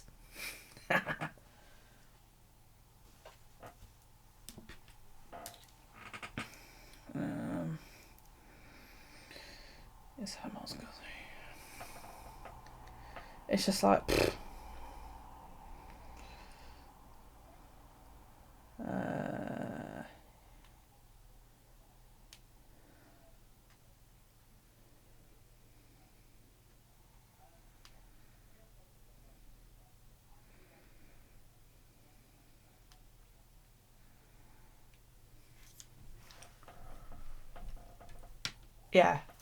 yeah, I had 2, maybe 3 days where it felt so sore. Maybe it was, maybe I don't know. Yeah, it felt so sore where it had all been pulling so much. I mean, no word of a lie, the one that I had there, the root must have been a good 1.5 inches wide. That's just too big, especially when you've got a slightly thinner. I mean, grey hair looks thinner anyway, doesn't it? If I dye it black, it immediately looks so much thicker. It's silly. And it was, I mean, you saw how red it was when I actually cut them out and we'd combed it and all that lot. It looks better now. It doesn't look quite so red. And I can move the hair without going, ow. It doesn't feel quite so sensitive. I just wish it would, sit down. This is why I say I look like my mum, because my mum's hair does this. I wouldn't mind if it was all if it was poofy all over or something, but it doesn't. It goes poof on the top and then it goes flat. Like that. It's just like, fuck off. But yeah, it doesn't feel hot. The scalp itself felt really hot after we cut them out because it was so sensitive. It doesn't feel like that anymore. It doesn't feel hot. And it doesn't feel... I've got maybe a couple of sore patches, but yeah, it's almost completely gone. So, she got a belly rub when she got pregnant. Did she ask for it, or was this somebody random? Right, hang on, I'm going to be right back. I need to visit the little girl's room.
ass back.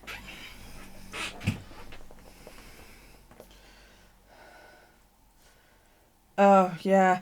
I went to Turkey when I was 15 and a half weeks pregnant. And I was big from very early on in my pregnancy. It showed from like about 10 weeks. I had this quite ample bump. And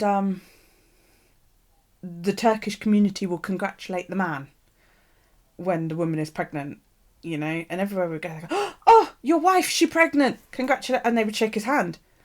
And I'm there going, he gets his rocks off and you're congratulated. You know, why don't you come over here and shake my fucking hand? I got really quite arsy about the whole thing. And in Turkey, that was the only place where I'd ever had somebody touch me without my permission during a pregnancy. Yeah, we went into this, we were holidaying with friends, my ex-husband and I were holidaying with friends, and he said, my friend's husband said, oh, I want to go to a Turkish barber and have, you know, proper, you know, all of that lot, and they burn the hair out your ears, and it's all very, very fucking strange. And we were like, yeah, okay, how long is this going to take? And he was like, oh, you know, half hour, 45 minutes. Like, okay, right. And we're standing there, and this young girl came in. She must have been, 19, I suppose. You know, fucking, she looked like an Amazon princess. She was 6 foot, blonde hair, lithe. She's beautiful, you know. She came gabbling away at the family. And the guy who's, you know, looking after my friend's husband, he's babbling away to her while he's working. And she turned around and she spotted me, and she came, oh, she's gabbling away at me. She went, oh, baby. And she touched my belly. And I was like, and one of the blokes said, oh, she doesn't speak English. She's very excited that you're pregnant. And she says, congratulations. And I was like, oh, right, okay. And she's touching me. I was like, oh my God, what the fuck, you know. And she stood there for ages gabbling away at me in Turkish. And I'm like, dude, I don't speak a word of Turkish. And we managed to have this entire conversation about when the baby was due, did I know what I was having, and all of this lot, without any translation and any help whatsoever. It was awesome. But she kept, you know, and she saw me a few days later and literally came running down the street towards me, baby! And that was the only word she knew in English was baby, for some reason. I don't know why, but yeah, it was like, wow, you know, I'd never had that before. I found that very strange that complete strangers think it's all right to come up and touch your bump when you're pregnant. I mean, I get it, because I do find myself wanting to go, oh, when I see a pregnant woman. I was like that talking to the teacher the other day. I was like, oh, look at the bump. No, I'm not going to touch it. But, and it's more so because I want the baby that's inside, you know. But, yeah. Daryl asked me that the other day. He was like, is there a baby in your tummy? I was like, what? Where did that come from? No, mummy's just fat. And he was like, oh, I want there to be a baby in your tummy. I was like, yeah, that's not going to happen. And he's like, why not? I said, because you need a man to have a baby in mummy's tummy, and mummy hasn't got a man to put a baby in tummy. And you went, oh, okay. I was, yeah, as much as mummy might like it, that ain't going to happen.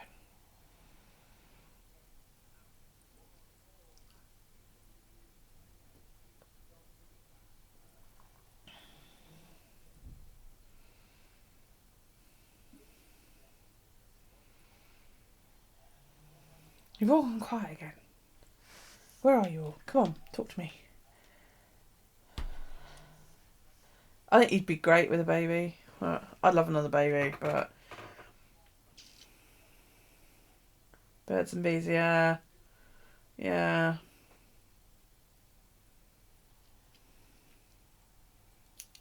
There's that mother, and this mother's been slated all over the internet at the moment for telling her son that men can have periods too, or some such fucking thing. And it's like, oh, it's so, you know, you either agree with it or you don't, but it's just like, it just seems to have really gone a bit bananas. So, I would love another baby. I really would. I'd have another baby in a heartbeat. I always thought I'd have 6. Romeo's enough. Yeah. Oh dear. I miss having a baby about. I love babies. That's all I ever wanted to do when I was growing up, was have babies. I couldn't really see myself doing anything else, you know.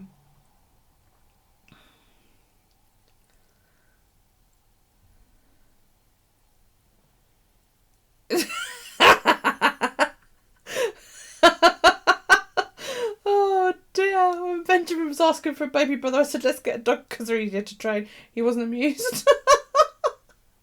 Awesome. Oh dear. I don't have a cat either. It doesn't belong to me.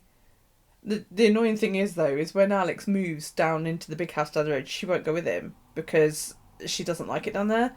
And where he'll be living in shared accommodation, his bedroom door will be shut most of the time. So it's not like she can come and go. She doesn't like shut doors. So you can't... If you're in a room and she comes in and you shut the door, she freaks and wants out. So she won't go in his room with the door shut. So she'll end up staying here. And the silly thing is she doesn't really like me. He says she does, but she doesn't. She tolerates me because I feed her. You know. And I won't get another dog again, not after her. Because she was such a fantastic dog that I don't, you know. Do you think Romeo would be alright with another cat? How do you think he'd react? You can just imagine him looking absolutely horrified. What the fuck is that in my house? Somebody let that in here. Let it back out again.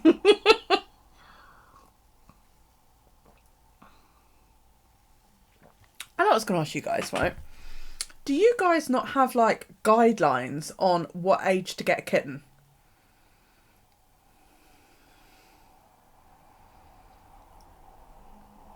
Because I'm in this group on Facebook, and it's like something along the lines of not to be dramatic, but I would die for this cat. And the last few weeks there have been a lot of posts about people getting kittens, and they're picking up like 7-week-old kittens. This one woman said, "Oh, this is my 7-week-old baby, and I got him last week." And I'm like, that means you got him at the age of 6 weeks old. He is too fucking young to be away from his mum. But it seems to be happening quite a lot. And over here, the recommendation is that puppies and kittens stay with their mothers until they're about 10 weeks old. It's not law, it's a recommendation, you know? Yeah, cats like that. When the boys moved out, the cats automatically adopted me. Yeah.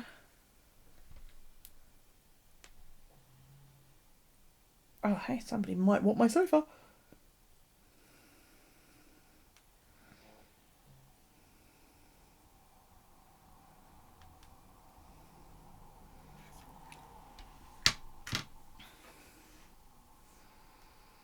But it's like people, you know, people in this group, people in America, seem to find stray cats really easily. Do you have, like... Yeah, people who raise cats say no sooner than 8 weeks. Yeah, so many people over there, though, seem to be finding...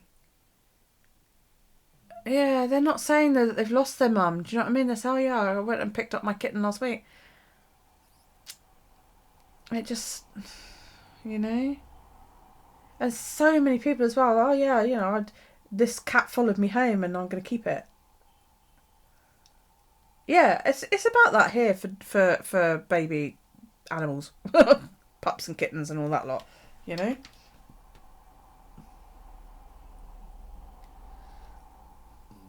Pardon me. Too much cola.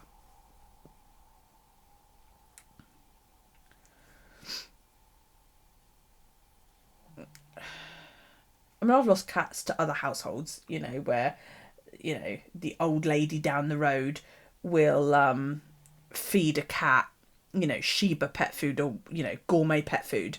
And the cat's like, fuck that, I'm going to move in there because you feed me, you know, Aldi cat food. And I've lost a couple of cats like that. And I did actually go and have a go at one old woman and said to her, could you please stop feeding my cat because you've, you know, technically stolen him. Oh, I can't help it if he comes out. I was like, you put gourmet fucking pet food out in your yard knowing full well that cats are going to come around here and eat it. She had like 12, 13 cats that she'd attracted this way. And there's nothing I could do because my cats are outdoor cats, you know. And I was like, I'm not going to suddenly change to keeping him indoors just because you're a fucking thief. And it really, really wound me up. You have a lot of strays over there then. You've had them younger, they take a lot of time. Yeah, I know. I had 2 ginger kittens off of my sister. Their mother rejected them, and I had them from about 3 weeks old.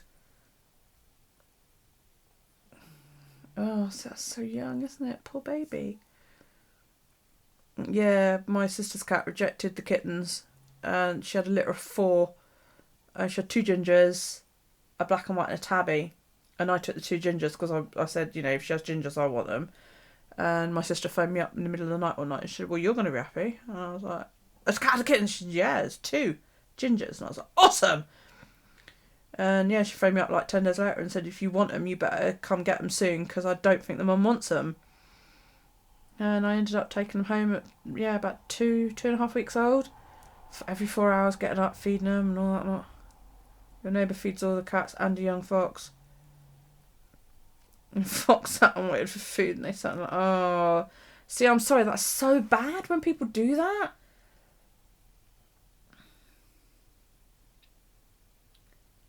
Oh, wow. That's awful, Tina, isn't it? I hope you complained. I bloody well would. Poor baby. But even 8 weeks is quite young because they've not really been eating solids that long and they still feed off of mum, given half the chance, you know? It just seems...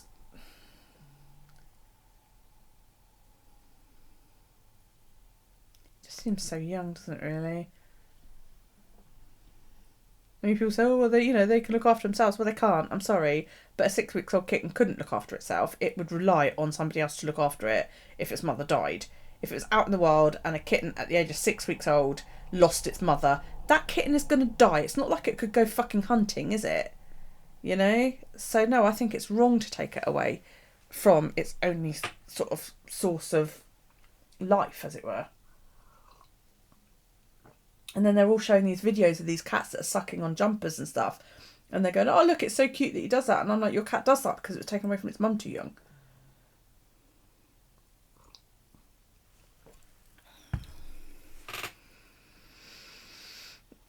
I can't believe a pound told you that, though, Tina. That's awful. You've been able to train him more. Yeah, it's more like a dog than a cat. We don't have a dog. Yeah, but cats are trainable. That's what people don't realise. I've never, ever, ever owned a cat that would sit on the kitchen worktop because all of my cats have been told, no, get down. And after a while, they just don't bother. It's like Elsa. She'll walk towards you while you're eating and then she'll stop because she'll notice that you've got a plate on your lap. And she'll take like one test step and Alex will say no. So she'll just sit and she'll wait and she'll sit there and she'll watch. She'll watch you. And the minute you finish and you put your knife and fork down, she gets closer. And if you move your plate, that's it.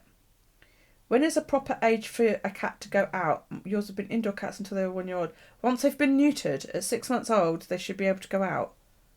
Romeo's arguing with April. Awesome. In the UK, the recommendation is that animals can be neutered from 6 months old. And then once they've all healed up, they can start to go out. But you shouldn't let them out if they're not neutered.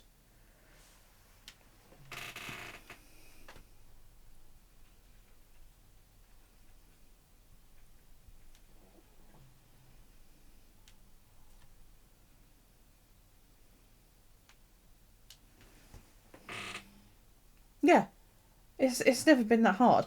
One of those gingers that I had, he did jump up occasionally, and then he would sit and you'd go, get down, and he'd do the whole, I'm going to run as soon as you come anywhere near me, and he'd sit and he'd look at you going, you can't make me, and you go, will you get down off the side, and he'd like, no, and he'd watch you, and the minute you took a step, he'd get down and he'd run away. And I was like, you're an asshole.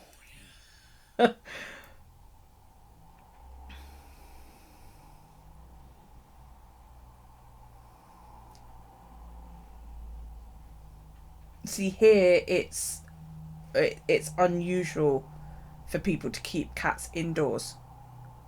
How do you cope in the summer when it's absolutely fucking boiling and you want all the windows open?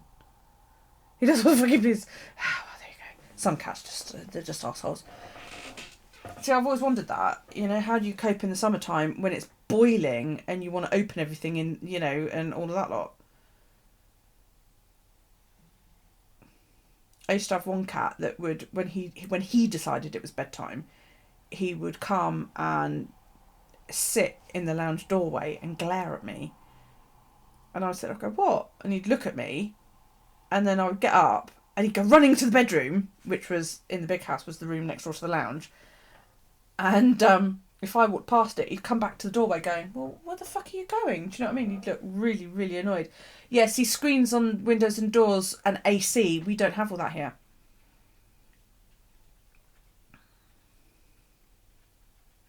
Yeah, we don't have screen doors, we don't have screens on the windows or anything like that, and we don't have aircon.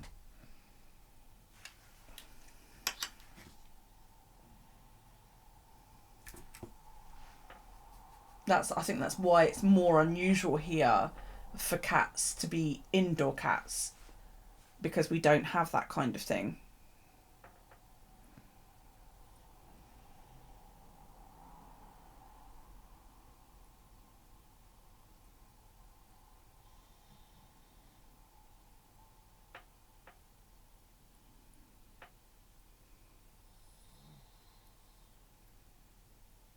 I couldn't keep an indoor cat, because as soon as the weather warms up, I open all the doors and windows.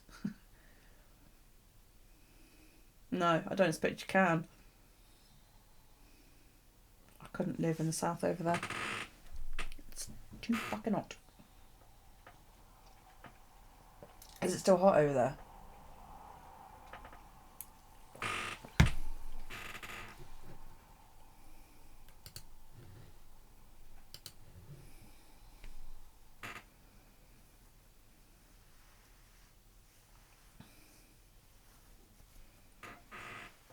Yeah, so you know when the weather gets colder here, because Elsa suddenly becomes an indoor cat. You know, she goes from being outside all the time to, I don't want to go out. Wow, really? It's like 46 here, 45, 46 at the moment. Maybe a bit less.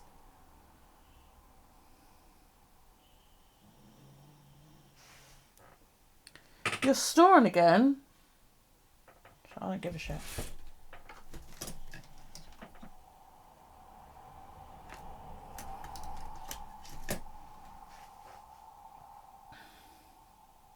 Oh, it's getting cold, that's why you're suffering.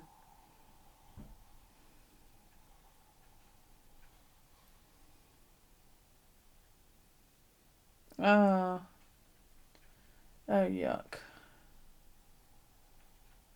Yeah, but that's because you live, like, over in the cold place, Suzanne. You get, like, lots of snow and shit.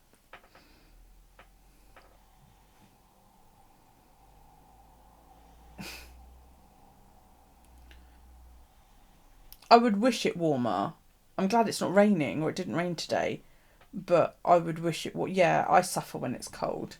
You know, my kids are all like, yeah, it's better when it's cold because you can just add more layers. And I'm like, yeah, but you can still get to the point where, hey, you can't get warm. And I've been like that all day today. I don't know whether it's just because I'm having a bad day or what. I just have not been able to be warm today. You know, I posted earlier, I don't know if you saw it.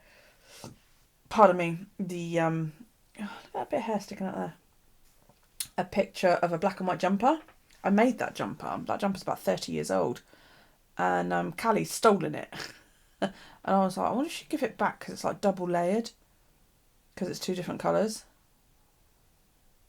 And she was like, yeah, I was just going to dig it out because it's getting colder. And I'm like, shit. I want it back. Give me it back. It's dark when Stig goes back and dark when he comes home to you. Yeah, it's getting like that for school at the moment.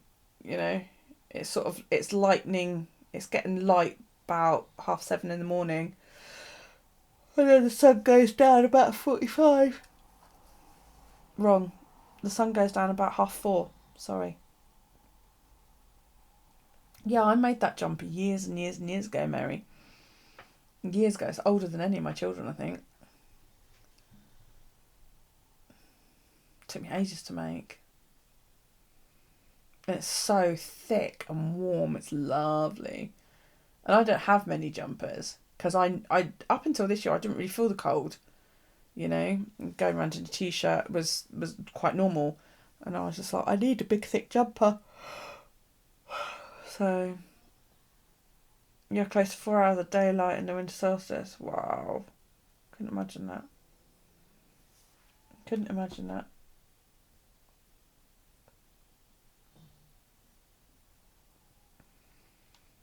Oh, yeah.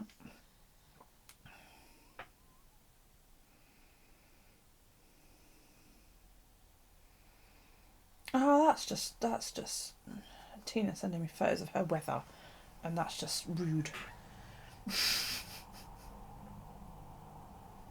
70 degrees. Oh my word.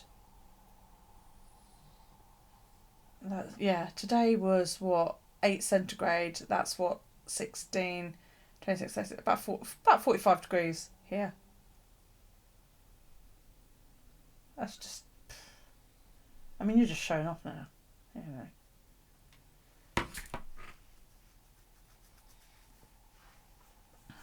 I don't like when it sort of dips below sort of 15, 16 really, because it just, everything aches when I'm cold, and I just don't like that. Right, I think I'm going to go to bed because it's 11:15, fuck's sake. I was going to go to bed an hour ago and I've been sat gabbling at you. I've probably bored you all rigid, sorry.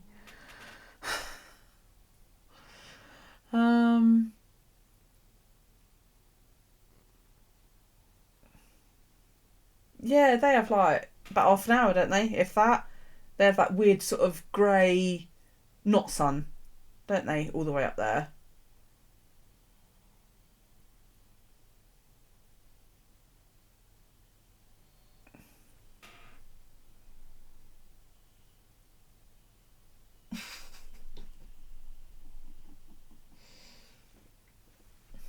It never squeaks when I want it to. There you go. So when I go backwards and forwards.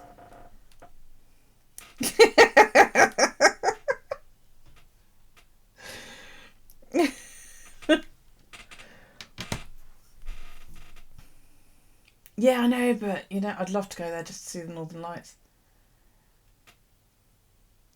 I'd love to see full-on Northern Lights. Go up there and just stand. I'd photograph it. I'd stand there for hours just photographing it while freezing to death slowly. Oh, excuse me.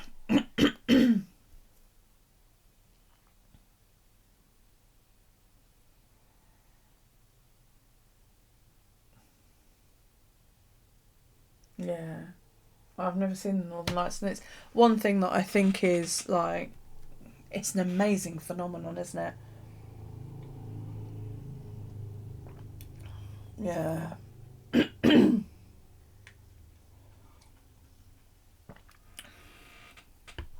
Try not to lean so that my chair doesn't creak too much and drive Tina absolutely crazy.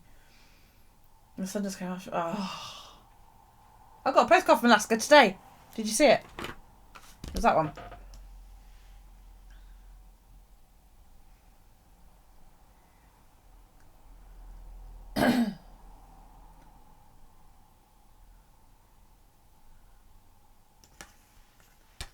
Yeah, it has to be cold, doesn't it? Oh, you went to the North Pole. Awesome.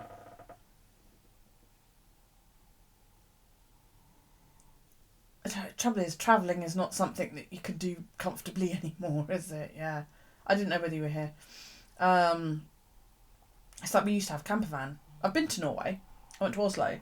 I swam in Oslo Fjord at 6 o'clock one morning, which was fantastic. We used to own a camper. I drove through the Channel Tunnel and through Europe, basically. Oh, I'd love to do that. See Santa and the reindeer. Just because. Yeah, and that was awesome. And I've driven to Italy as well. Driven to and around Italy in a camper van. That was good fun. Me and my mum and Alex and Callie went to Norway. And then a year or so later, me, Mum, Alex and Matthew went to Italy. And it was brilliant. It was absolutely brilliant. We had a really, really good time. We spent like 2 or 3 weeks in Italy. It's fantastic. Italy's beautiful, you know. Norway was as well. It was great. We didn't spend a lot of time there though. We missed so much because by the time we got there, I was fucking knackered. But yeah, I've driven around Lake Como and all that lot.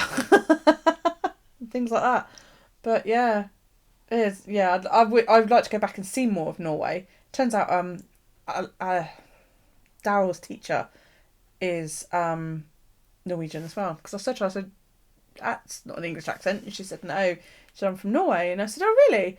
I said, I've been there. I said, I've swam in Lake Como. And she said, oh, I've got a little wooden cottage just up round there. I was like, yeah, all right, shut up. You know, she's blathering on about this little perfect wooden fucking cuckoo clock cottage. Shut up, woman. Yeah, I one of these days I would like to go back. I'd like to go visit Wendy at some point. Because she said she'd put us up if me and Daryl managed to get out there. And just sort of see about. And she lives up in the Netherlands. In fucked. I'm not even going to try and butcher it.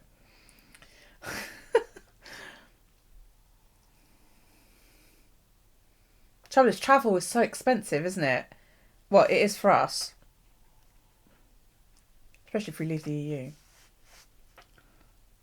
Or when we leave the EU. You like London? See, I'm not so much a city person. You know, I like to go and have a look around the country and see all the pretty shit. City's alright. You know, it's like, I loved Rome and Florence. Oh, Florence was beautiful. And Venice was lovely. There's something about Venice, a city with no cars or no traffic, is just like, that's amazing, you know?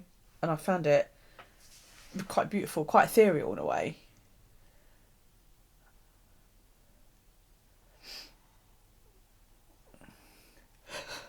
Oh, excuse me. Oh, excuse me. Right, I'm going to go to bed. If you haven't, do feel free to like or not like this rather rambly old stream. And Tina's sending me photos now. What are you sending me photos? You want to see London and the Doctor Who store? If you go to Cardiff in Wales and you go to the BBC Centre, there's a TARDIS crashed into the building. Or there was last time I went to Cardiff anyway. Shit, I opened the wrong one.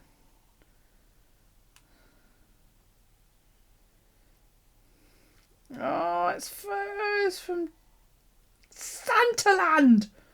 Oh, it's beautiful, isn't it? Look at all that. Oh, mountains galore. Yeah, in the BBC Centre, they've got like the doors, and then you've got like the bit that goes, you know, stands out over the door, and then there's like a massive full-size TARDIS crashed into the BBC building. It's awesome. One of these days, I want to go back through Cardiff and actually get out and take photos. But I had a great time. I was driving through. Where was I? Somewhere in Wales. And I was with my friend. We were leaving Aberporth and going up north to the Lake District. And we were driving through this little town. All of a sudden, I spotted this TARDIS parked on the side of the road, and I was like, oh my fucking god, and I nearly caused an accident because I just pulled straight across and parked the car and I went running over the road, and it was a publicity thing, and there was this full-size TARDIS which you could have your photo taken with, a K9, but it wasn't, like, it hadn't been turned on, and a Dalek, which was awesome. And I was standing there, like, taking photos, and this American couple said to me, would you like a photo in front of the TARDIS? We'll take a photo for you. Give us your phone. So I was like, yeah, awesome, you know. So I'm standing there, like, in front of the TARDIS, and all of a sudden I hear photo interception, and this fucking Dalek photobombed me. I was photobombed by a Dalek. And then I got my phone back, and I turned it around, and I pointed it at the Dalek, and I went, I'm going to take a photo, and it went, cheese, like that. It was brilliant. Absolutely fucking brilliant. I loved it. I got back to the car, my mate was sitting there, she's going, I don't believe you just did that. You nearly killed us. And I'm like, TARDIS. She was just like, but you pulled across a lane of traffic. And I'm like, but I've just met a Dalek. And she just totally didn't get it. She's not a Doctor Who fan. And she just totally didn't get it. And I was like, miserable cow. We were alright. We lived. I just so happened I saw, because I had a smart car at the time, and it would just so happened that I saw this minuscule parking space that my car would fit into. So, you know, that's what I did. And she sat there in the passenger seat like this. And I'm like, TARDIS! I just got out of the car and I just ran across the road. And she's like, oh my God. You know, and I'm there, phone in hand, going, I take a photo of the TARDIS.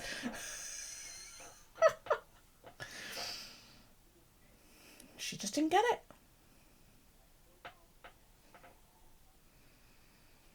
Yeah, people do. Well, I don't understand why. I thought it was brilliant. But yeah, whoever it was that was controlling the Dalek, it was brilliant. Absolutely brilliant. Right. I'm going because I want to go to bed. I'm tired. There was me thinking I'll only go on for an hour or two and then go to bed early. Never mind. Right. Thank you, everybody.